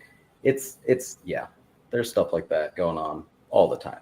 But yeah, I don't know. I like to make life easy for myself. And if that means I'm somewhere an hour early, that's what I have to do. Yeah, I am the same way. Every now and then I'll make a mistake. I don't keep Ticketmaster on my phone, the app, because I when I don't need an app anymore, it's gone. I don't want to have it cluttered.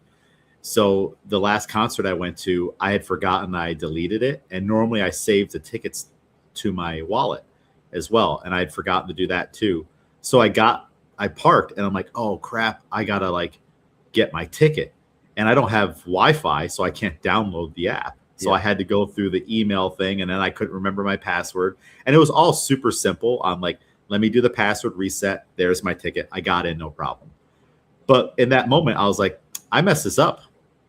I would have like the other shows. I had the app. I had the ticket. That's not even a thing. I'm already prepared. I have everything I need.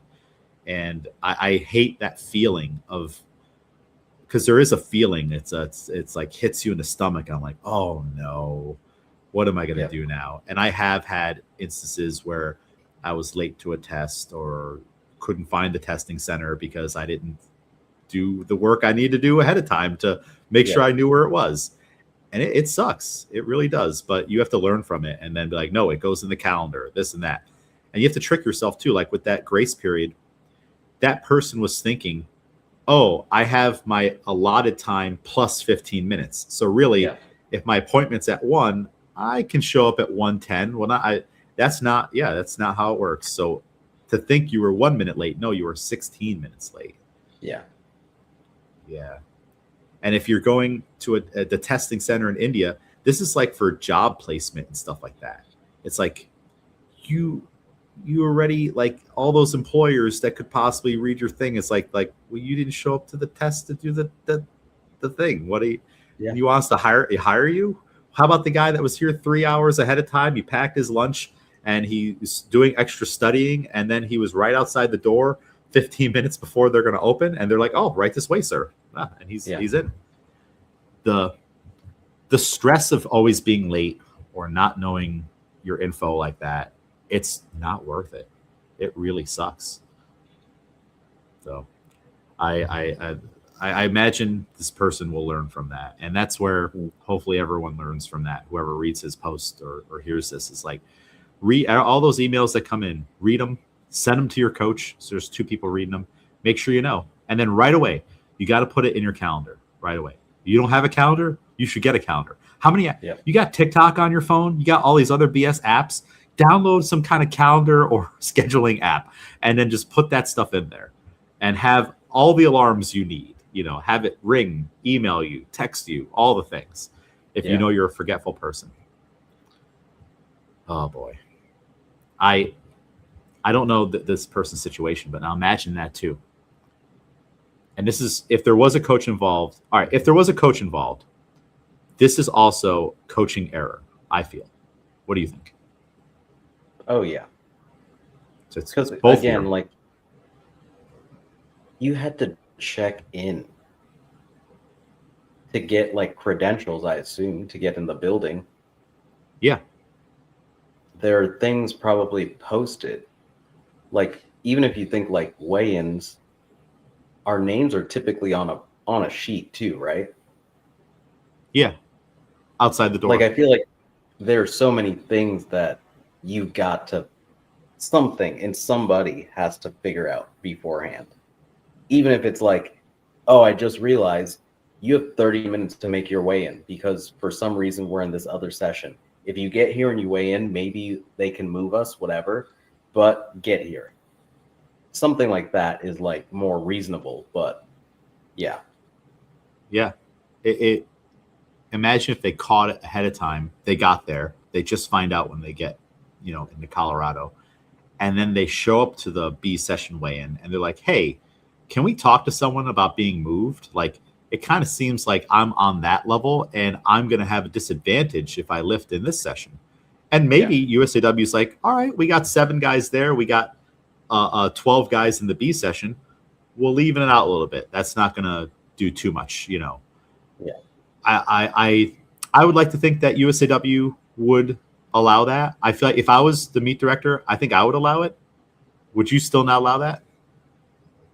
I would, because then I would go, all right, well, sorry, you just can't eat for another 2 hours if you're cutting or whatever, but like just weigh in now with the next session.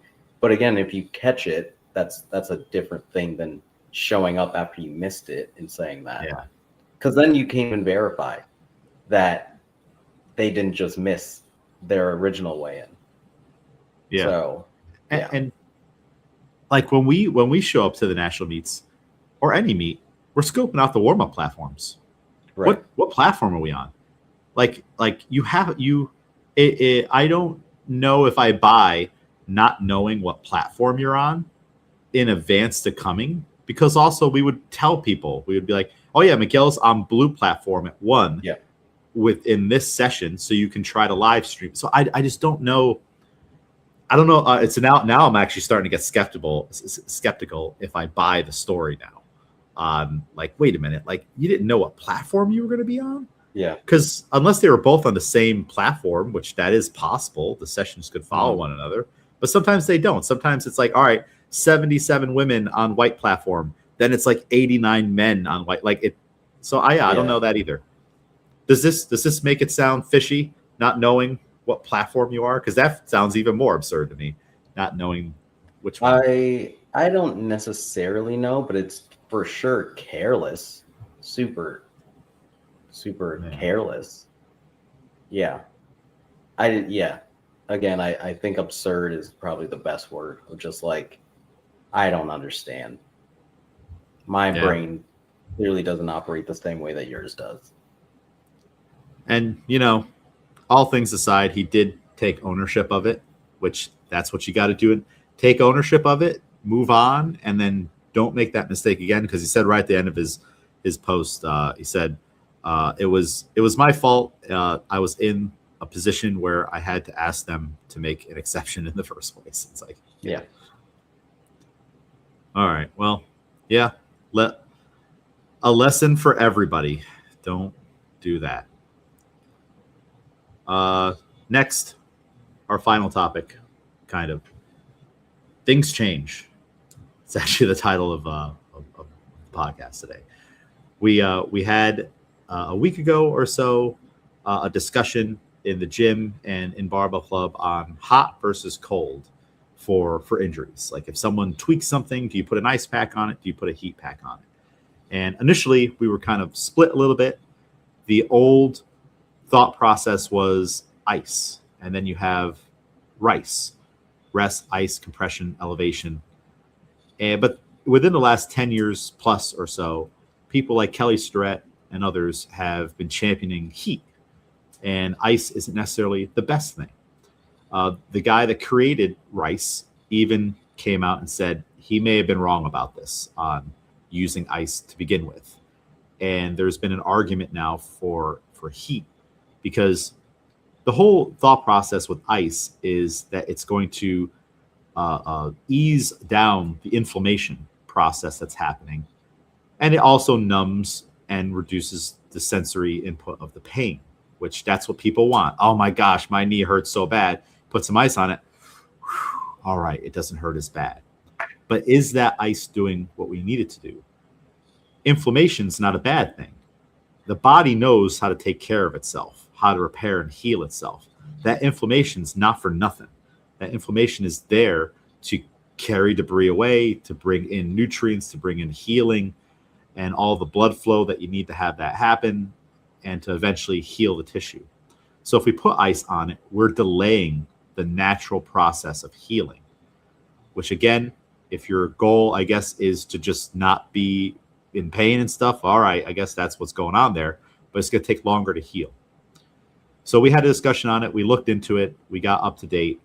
What is your thought process on this? Because the whole theme of this part of the discussion is there's conventional wisdom, there's things that everyone knows to be true, and they've been true quotations for so long that it gets hard to turn people to when the science changed on like, actually, the thing you've known for 30 years is wrong.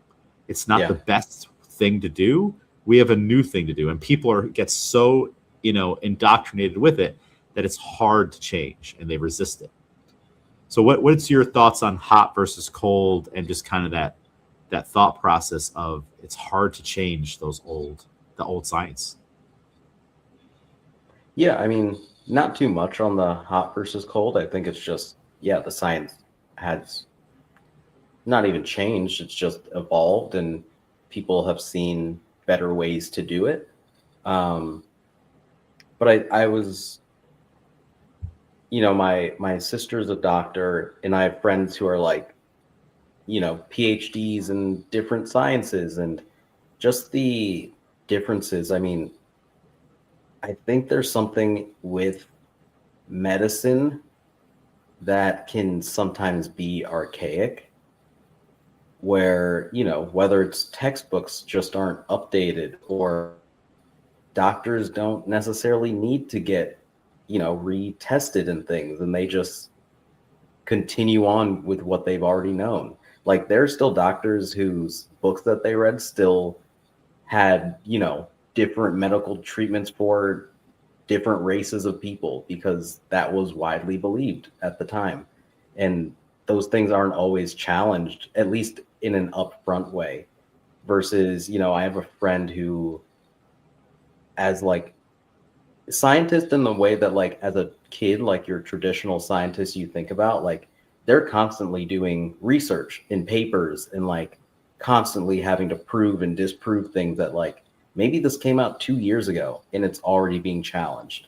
And that's kind of like a more of a cycle, or you're breaking new ground on this thing, and it's more of a cycle of reading and rereading and changing things over time versus, again, like I feel like the medical field is sometimes stuck with whatever knowledge that doctor had, he's going to continue on to share that until he stops practicing.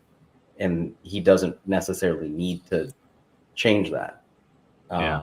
So I think that's a lot of what the medical field is just information that was correct. And even if it changed 30 years ago, if your doctor went to school 10 years before that, that's not in his mind. He doesn't know that. So he's just continuing on with what he knew. And people get really protective of what they believe the truth is.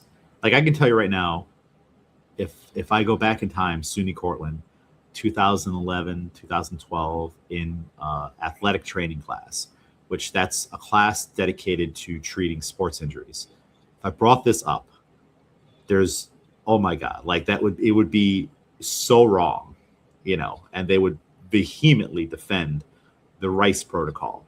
And like, even in our book, it's in the book. I have the book somewhere and it's like, nope, it's in the book. It's gospel. I think it's super powerful that the guy that created the protocol came out and was like, guys, I think I got this wrong, know? And then other people start to find that it's not repeatable, some of the research done, in some of these situations. So I think good on that guy for coming out, because how can you argue against that now? The guy that did it, he's like, no, everyone, I was wrong. I think that there is a better way to do it. Let's change the protocol, the whole thing. So I think that's super helpful that he did that. And in the medical field, it is tough where doctors don't update, and I think that's changing. I think newer doctors are going to be more open to doing stuff like that and being up on the research. It's maybe a lot of the older ones where like they haven't cracked open a textbook in 40, 50 years, and they still got those old ones that are going to be more resistant to it. And in a situation like this, we're still kind of like, you could go to one doctor and they're like, oh yeah, no, heat is going to be great. Then you go to the next one and they're like, I haven't heard anything about that. No, use ice. That's what everyone knows. That's ice. And even everyone on the street, like if you just find random people, they're gonna, like, if something happens, it's just in their head. They grew up and that was what was downloaded into them. And that's what they know. So it's hard to change, and it's easy to be resistant when you haven't seen the paperwork on it. Yeah. I brought this up to you guys before in our conversations about this. If you go back in history, look at practices like bloodletting. Like, all right, they're going to drain blood from you to help you with your illness. And this at some point was the gospel. This is the top science of the day. The doctor has said that this is the way to do. And it led to the death of George Washington. That's one of like he had an issue going on, and they bloodletted him to death. First president of the United States. Then you have President Garfield gets shot, and this is germ theory is like on the cusp of becoming a thing. But there are a lot of doctors that didn't believe in germs. They're taking the same, look at the Civil War. They're taking the same saw and instruments that they worked on one guy with. I just cut one guy's leg off. Now I'm going to the next table. I'm not going to wash it. I don't know what germs are. It's kind of crazy to think about it. I'm not washing my hands. I'm not wearing a mask or anything. So, and then that president dies. And if you think about, it's very interesting how you can mark presidents like that or high profile people, because of course they would be getting the top treatment at the time. Oh my God, George Washington is sick. We have to find the guy to come fix him, right? And of course that guy just has what he knows. And if someone else in the room is like, hey, I've heard something, that bloodletting is actually doesn't work. You can't argue with that guy. He's the top guy in the field. There's no arguing with him. And of course, there is a thing. I don't know where this comes from. I see it primarily in doctors where is there like a God complex or an authority complex with some of them where they're like, no, I'm the doctor. I know what we're doing here. Like there's some kind of a thing like that. And also people revere the doctor in a different way, or at least older generations do. Like my mother and older family members, like the doctor is like a priest almost, Right. So like, is that a generational thing? Why do you think some doctors have this superiority complex where even if people are telling them, hey, you should wash that utensil before you stick it back in the president, they're like, no, I know what I'm doing. Yeah. Yeah. And I think it's on both ends. Like, I do think it's a generational thing where, there is more trust the older you go. And I think the newer generation, part of it is like being jaded and just also seeing the like issues with that, where it's like, oh, but they've done some like, the medical field has done some pretty messed up things or believes some pretty messed up things. So how do I know that this thing that they're telling me this time isn't going to be something that down the line, someone is like, yeah, and they were doing these terrible things to people and nobody was really knowing why. But also, again, my friend who, has her PhD and everything, and she says like her family members like will question everything that she says because of like the internet. So now we're almost on the other end where everyone thinks that because they have Chat GPT or even just Google or WebMD that, they know just as much as someone who went to school for this. So, I mean, there's both ends of the spectrum where sometimes it's like, all right, on this specific thing, this person's an expert, and I just looked at one thing on the internet. And then there's also like, yeah, but I do need some discernment. And that's why things like second opinions and, advocating for yourself properly are also important. But yeah, it's on both ends, I would say. Everyone thinks that they're an expert these days, and also there's some people who will just willingly give themselves to whoever. Yeah, it's definitely, I mean, and those are two great things. You have like the situation depending, get a second opinion, totally worth it, maybe even a third opinion. Yeah. And then also you have to have some kind of agency and like advocate for yourself. Otherwise you could get steamrolled by doctors and kind of the medical field a little bit. And when it comes to trust, like I'm a perfect example. I've been through the ringer of doctors over the last X amount of years. So I've seen them in a lot of different capacities, and my trust couldn't be lower, almost to the point of where it's not worth going to see them. Because when you go to see them enough, you start to see them on their bad days when they're tired or they're going through something personally. I feel like doctors maybe show that more often and openly now than they used to. Or like when you can tell that almost like I've seen some timid doctors, and like the moment I feel that they're like timid or afraid, I'm like, I'm so checked out of you already. I don't know if I can trust a word you say. So it's tough. I think it does take a lot of work to find someone you're comfortable with, and there isn't a lot of open opportunity to establish a relationship with that person. Versus like if you have like a coach at a gym, you can get to know them, they can get to know you. You're spending more time together. If you had that ability to do with someone who's overseeing other aspects of your health, I feel like it'd be easier. But when you're just in and out, it's hard. It's hard to develop that kind of trust.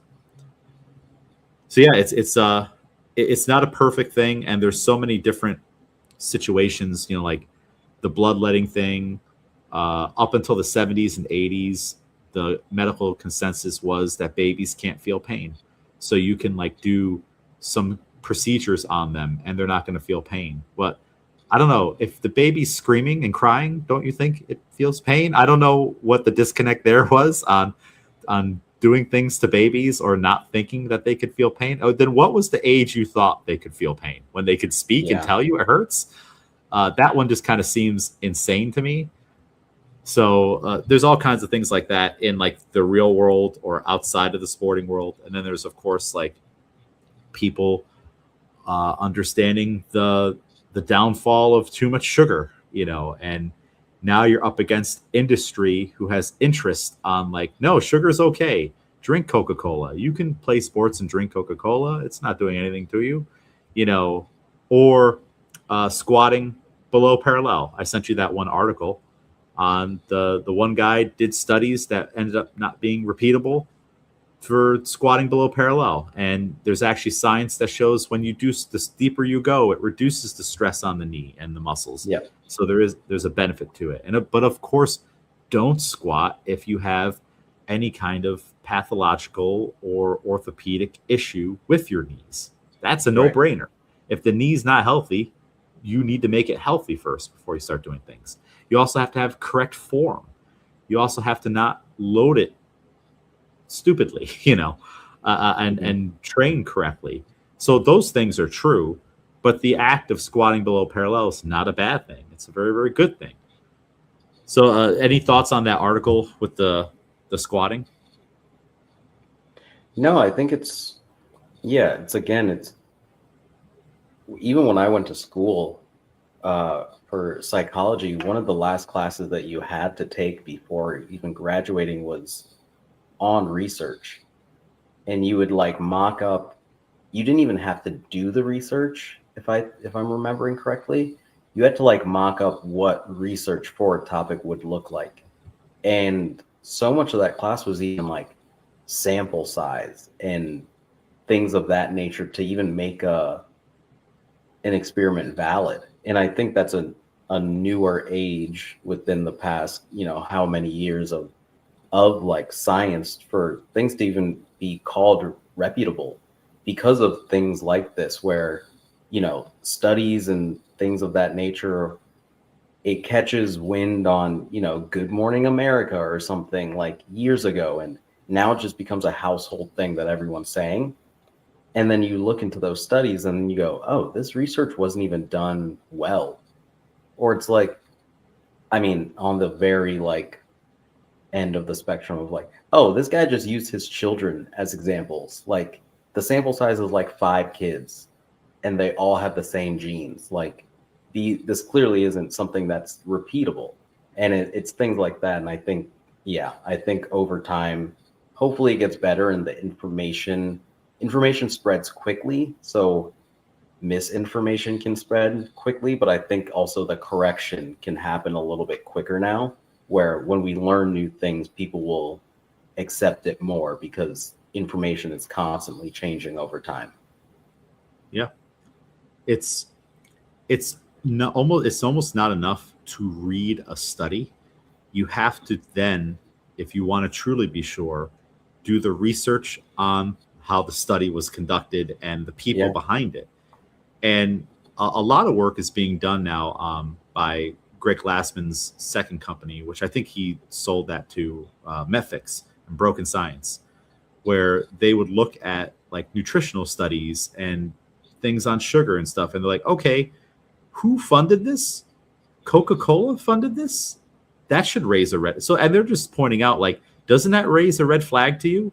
This study that you're citing was funded by the very people that are selling this stuff. The sugar industry research. A great example was fat. Fat is bad for you. Like, remember there's the Times magazine newspaper cover of like from the 70s about how fat is bad for you, and then you flash forward to like 10 years ago, and they're like, there's a big roll of butter on the front of the magazine. It's like, we were wrong. Yeah. But also, if the studies were backed by the sugar industry and by people making products that they wanted you to buy. They're saying their product's not bad. The horrible part is all the people that died between the 70s and 10 years ago when it started, and they're still dying, and people who had health issues because they were following the science. Keep the fat down. Don't eat too much fat. Animal fat bad. But you can drink this Coca-Cola. It'll be fine. It's horrific what it's done to the health of people. And it's still out there. People, it's still not like common knowledge thing. So I think if you, it definitely shouldn't be trust the science, at least not all the time. It should be, you should be taking the time to, all right, here's the study. Who's the guy? Oh, it's James McDermott. Did he have anything to gain off of he has shares in Pepsi. All right. I'm just going to note that on what he's saying here. He obviously has a conflict of interest. And then what do I know about the Coca-Cola? Well, I've seen the videos of it cleaning my toilet or a toilet. What is it doing inside of me then? Can my body handle this? Or even just thinking outside the box, how long have we been drinking Coca-Cola as people? And like, all right, they started doing it here. Then there's this graph showing the increase of diabetes. Do those things line up? They kind of do. How do I feel when I drink? Like, it's just, there's so much more you have to do than just taking it at blind face value. Yeah. You kind of can't. So any study that's cited to me or I see, my first thing is, that's nice. What else? Like there should be a separate thing on it. Like, who are the people? Who funded it? That's a big part of it. Who gave money to essentially make this decision? Who gave the money? And like you said, are we basing what we want our athletes to do off of a study that was done off of untrained people or the elderly population? 5 people in their 60s and 70s are deciding how we're going to train people who are worth millions of dollars. Does that make sense? Like in the NFL, I don't know. It doesn't make sense. But it's interesting things to think about. I think what people just need to do is continue to do the homework. You can't just stop it at the study. And then you have to read the study about the other guy that's saying, no, I think that guy's wrong. Or we found a different result. Yeah. You have to read those studies. You said you found other examples of this? Yeah, of just like outdated things that, so like the 2 examples. So one, my sister actually reposted this, but it was another doctor speaking about like, as we head into summer, like kids are going to get, scraped knees and things like that. And she was like, just a reminder, like alcohol, hydrogen peroxide, even though that's everyone's go-to for years, that also, it's kind of like the same thing with ice and heat where, the hydrogen peroxide and alcohol actually has a better chance of slowing down the healing of, scrapes on like a kid's skin and things like that than just, washing it off with soap and water, getting the debris out of there. And, they also say like moist environments versus like just letting it breathe, and like neosporin can actually do different types of damage. So that's like an example of something that's just something you have in your mind. It's almost like you were born with that knowledge of like, get an alcohol wipe or, dab some hydrogen peroxide on it and then it'll be fine. But yeah, that's just something that everyone says that's not necessarily helping. And then the other one, it actually relates more to CrossFit. Is just, there's so much information around like lactate in like the production of lactate in the body and what that means. And this popped into my head because if you ever watch the games, like the live stream, there will have an event where Chris Hinshaw is on it commentating. It's usually an endurance event. And he'll talk about like, he's really feeling it now because the lactate is building up and now he's getting fatigued and all this. And every year they're also like, actually, that's not a thing. That's not a thing. That's actually not real. But it's that thing of like Chris Hinshaw, when he did his work, think about how old he is. Like when he was around and building up, it doesn't mean that he's also not good at what he does. like he can still probably train athletes well, but this main thing that he has in his mind is like outdated. And it's just, especially when he's like on broadcast, it's like he's saying it out loud, and then other people are like, when I'm doing this workout, that's what I'm feeling. It's the lactate buildup. And it's like, actually, that's not it. But yeah, it's just something that is being said and people are constantly saying it. We were talking about this in my cardio respiratory class all the way back in 2011 at SUNY Cortland, that it's not lactic acid that's building up in the muscle.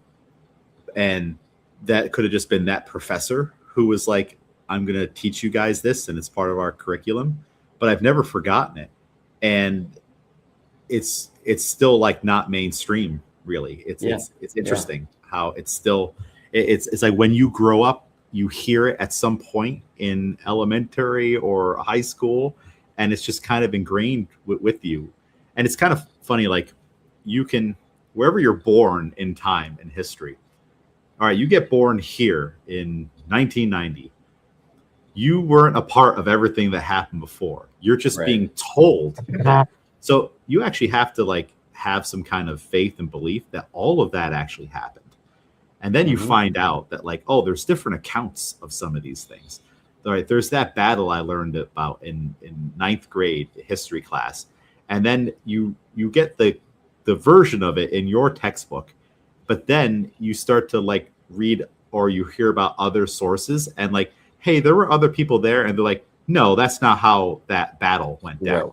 Yeah. But you lived your whole life thinking that it was one way. And so I'm always like thinking about this. I'm like, how do we know anything is real and can be trusted at some point, especially when you go back in history, especially when like history gets to be written by the people that survived the conflict and they get to decide what goes in that book and who was the hero and who wasn't.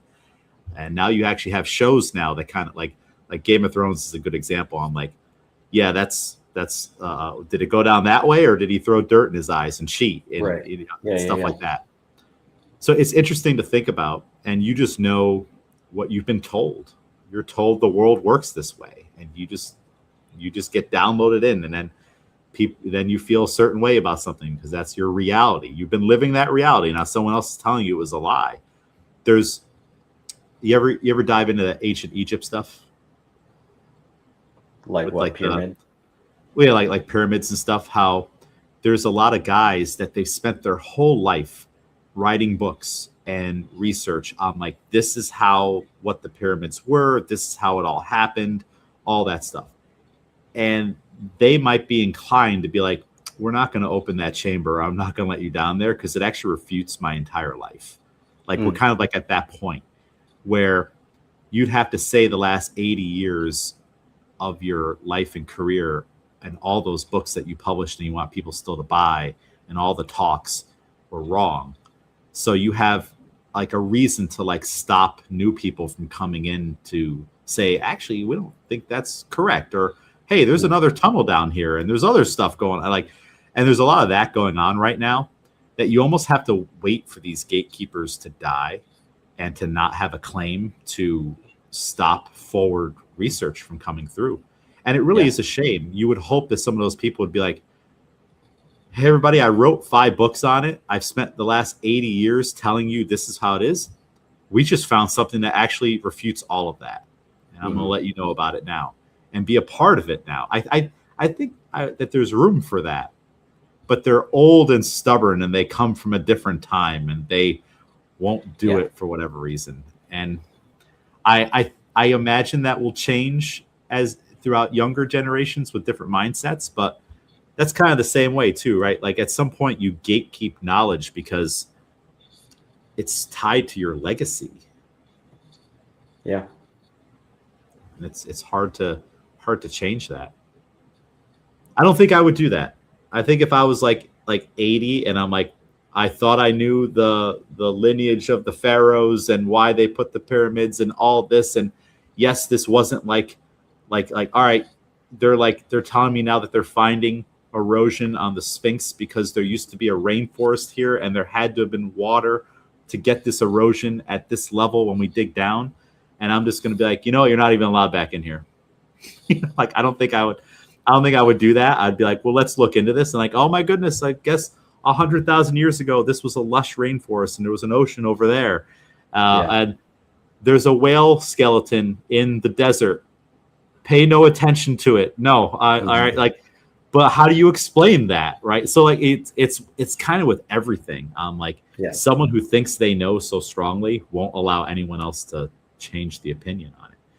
It's with everything that we do. And it's kind of scary when you think about it. Because then how do we as the public respond to that? It's kind of like when if they come out and tell us, hey, everybody, the aliens are real. How do we respond to that, Miguel? Like your reality. And some people won't be able to handle. Is that why they don't tell us? Because some people won't be able to handle it. It will shatter their psyche. Like everything you thought you knew was not true. Yeah. I mean, yeah, that's the whole disclosure day, I guess. Yeah, it's disclosure day. It's you can actually drive yourself a little crazy thinking about it, and like, but the thing is, it's like we are stubborn creatures. Mm-hmm. Whatever it is that we are, all over the globe, man, are we stubborn. When we think something, and we will kill you if you try to change how we think, or fight you vehemently about it, or cover things up for decades and things like that. It's a crazy feature we have. We're kind of we are higher thought thinking, but we are kind of, I think, the only thing that does that. Yeah. You just got to have new people keep coming up, questioning. You got to keep questioning. That's what you got to do. It's the questions that carry along progress, right? Yeah. Did you have any other examples of this? No, not like specific. Do you think things like lactic acid don't really go away or die because like it's just easier to explain it this way? I think in a way, where I think it's like overall, even like, oh, what is it if it's not lactic acid? I think overall the thing may have just became lactic acid was too important sounding, where you can't just be like, oh, it's not lactic acid. And they're like, so what is it? And you're like, oh, it's not even an important thing. Like what you're feeling, like the significance that lactic acid held, nothing else fills that because it's so many different things. So it's like so much significance was given to this thing that you're just like, yeah, whatever. If you want to believe it's lactic acid, as long as it's not hurting you, sure, keep on going.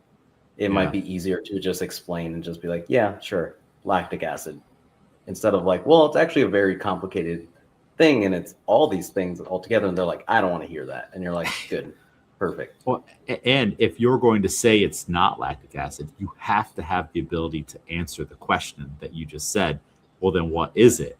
And then you have to you have to have the ability then to simplify that answer and make it so that if you were at like a general sports field out there in Colony and someone mentioned it and you're like, actually, you have to be able to finish that off with something that everyone can understand. Can you explain this to a group of kids who are already hearing lactic acid and stuff?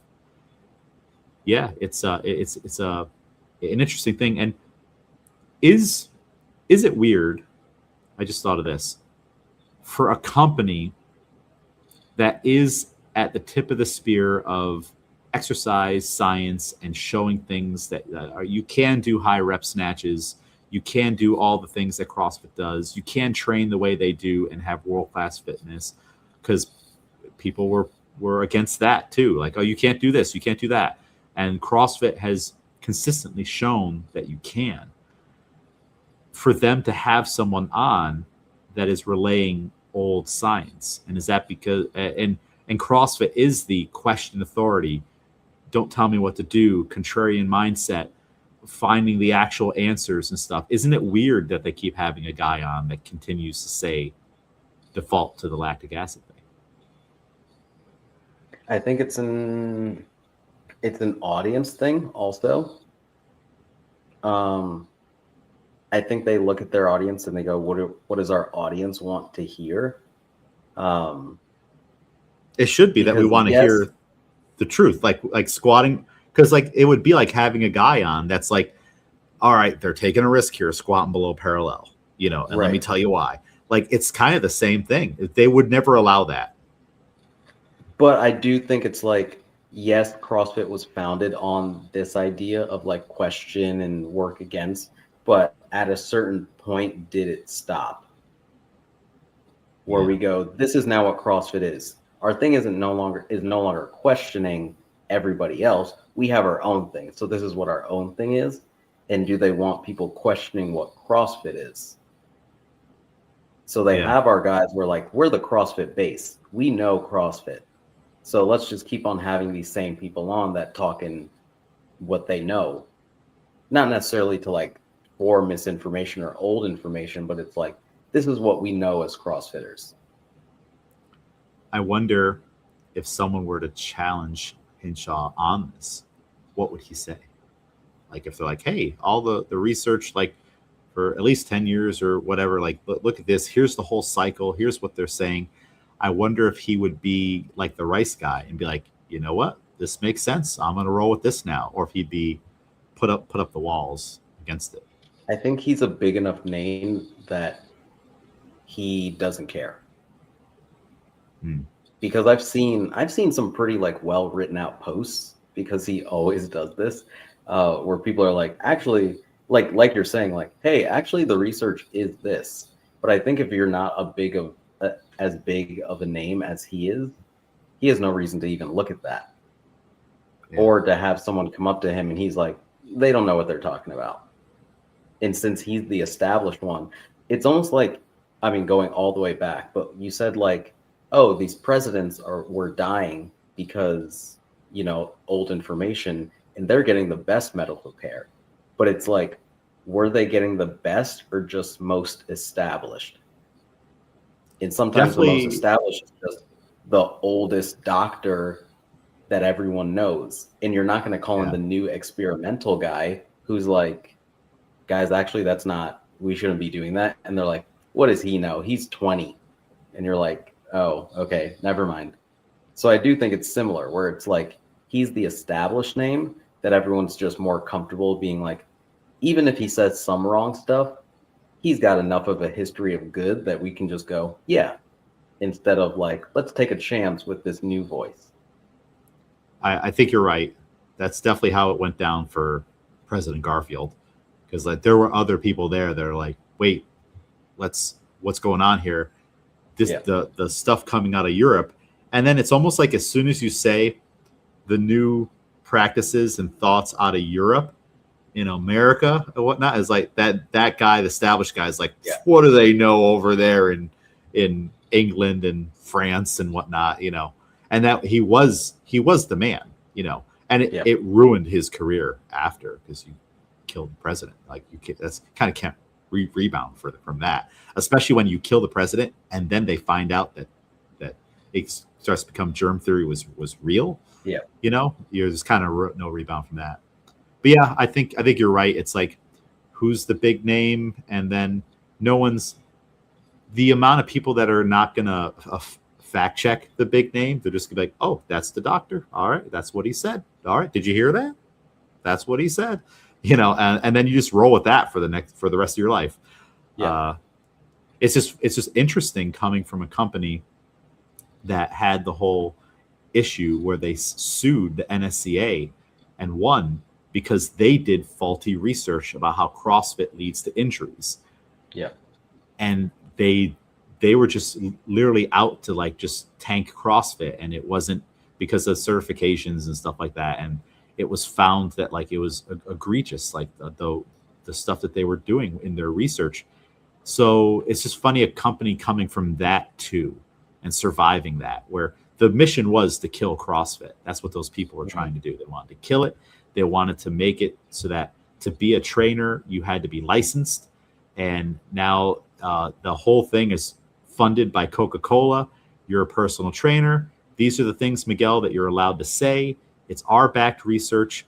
You are never to say that drinking a Coca-Cola after training is a bad thing. This whole thing, that's what they wanted to do. There was a moment where they were clamoring. They were trying to, they saw it was taking root, and they tried to get their palms into it, their claws into it. And life could definitely be different now as a trainer, where you could have restrictions on what you're allowed to say. And it was CrossFit and Greg Glassman spending money to fight those people. Like, you can't tell us what to do. And we don't want your Coca-Cola. We don't want your dirty money. We don't want you telling Coach Miguel that he can't teach to squat this way. He has to tell them that squat above parallel when we know that below parallel is the truth. It's very interesting. So it's interesting to see them come from that, which this is nowhere near the level of that. This is just this is just they're getting in a subject matter expert, and he happens to be saying one thing that doesn't really align all the way. And of course, they're probably still using ice packs and stuff during those. But also, the sport is different. They're doing 20 workouts now. Like, all right, numb the pain and get out there and do the thing. So it's just interesting on what will slide, what won't slide. That's what I'm saying. Yeah. But cool. Any other thoughts on everything that we've talked about so far today? We've hit a lot of topics. Yeah. I would say overall closing thoughts is that the more data points you have, the better. So I know it's like popular for people to quote unquote do their own research. A lot of times when people say that, they like read one headline and didn't actually read an article. So it's like, okay, even if you see one dissenting opinion to this thing, that doesn't mean that the dissenting opinion is also correct either. Or even if it is backed by some weird thing that you're like, why are they doing this research? Doesn't mean that even it might be fishy, doesn't necessarily mean that it's wrong. But think about triangulation in terms of like GPS, I guess. If you can get it to bounce off of so many different points, your overall place that you're going is going to be more accurate. So if you keep on finding research that's done by like a specific type of person also, you have to take that into account and think like, oh, all of their perspectives are from this angle. I should probably look for other angles also and see where they come together, where they aren't aligned. And that's really going to be, so if you include all the yeses with all the nos, with all the maybes, you'll find, quote unquote, closer to the truth, I guess, or like what might make the most sense for you is just data points. Don't just get stuck on reading one thing or hearing one thing and going with that. Yeah. I think that's a great way to say it. I think I'll just add on there, it's okay to be skeptical. It's okay to believe things. I think overall, you should have more like an inquisitive mindset. Why? Where did that come from? How did you figure that out? The more questions you ask will help you triangulate those things, because you're asking questions of all sides. The guy that says yes, why? The guy that says no, why? And get their perspectives, because that's all you can do. You weren't there when the studies and stuff were done. You're just taking it from an authority. So question authority. Like, you shouldn't just take orders blindly. Like, why? That's why it's great having Oscar in class, because he's at the point now where like he hasn't been told why, so he's gonna ask why. Yeah. And I love being asked why. We're gonna do this. Oh yeah, we're gonna do it for XYZ reason. So it's like you got to approach almost all these things as if you're brand new. You weren't in the original discussions, and you want to have the full complete picture. Yeah, on all of it. Ask questions, question authority, and be open-minded too. Mm-hmm. Sometimes you hear a dissenting opinion, and you might almost take offense to it, but it's like, I don't have any skin in this game. I just want the correct answer and result and treatment and whatnot. So it's like if I have an injury and you're my coach and you're like, hey, put heat on it. This is why ice isn't a good idea now. But I've been like held fast to ice, and it's all I've known. That's what my mom told me. That's what my doctor told me. That's what my other coaches told me. That's what I read online. I took a class. All these things. CPR, they talked about rice. Why? Oh, it actually makes sense what you're saying. Let me look into that more. When I be open-minded about it, instead of me being like, oh my God, I can't believe you're telling me that. So I think the more open-minded you are to new things, the better. It'll make your life easier. Yeah. And then trial and error. Try it out. If it doesn't work for you, ditch it. If it works, all right. Cool. Awesome. Well, Miguel, where can people follow you? At Can It Be Miguel on Instagram. Find me, James A. McDermott. Follow the Barbell Club, Albany CrossFit Barbell Club. Follow Albany CrossFit. My computer didn't crash. What was different from last time? I don't know. Everything's exactly the same. So it just might be a random thing, but we survived it this time. So I'm happy about that. All right. Thank you, everybody, for listening. And we will be back next week. Thank you, Miguel.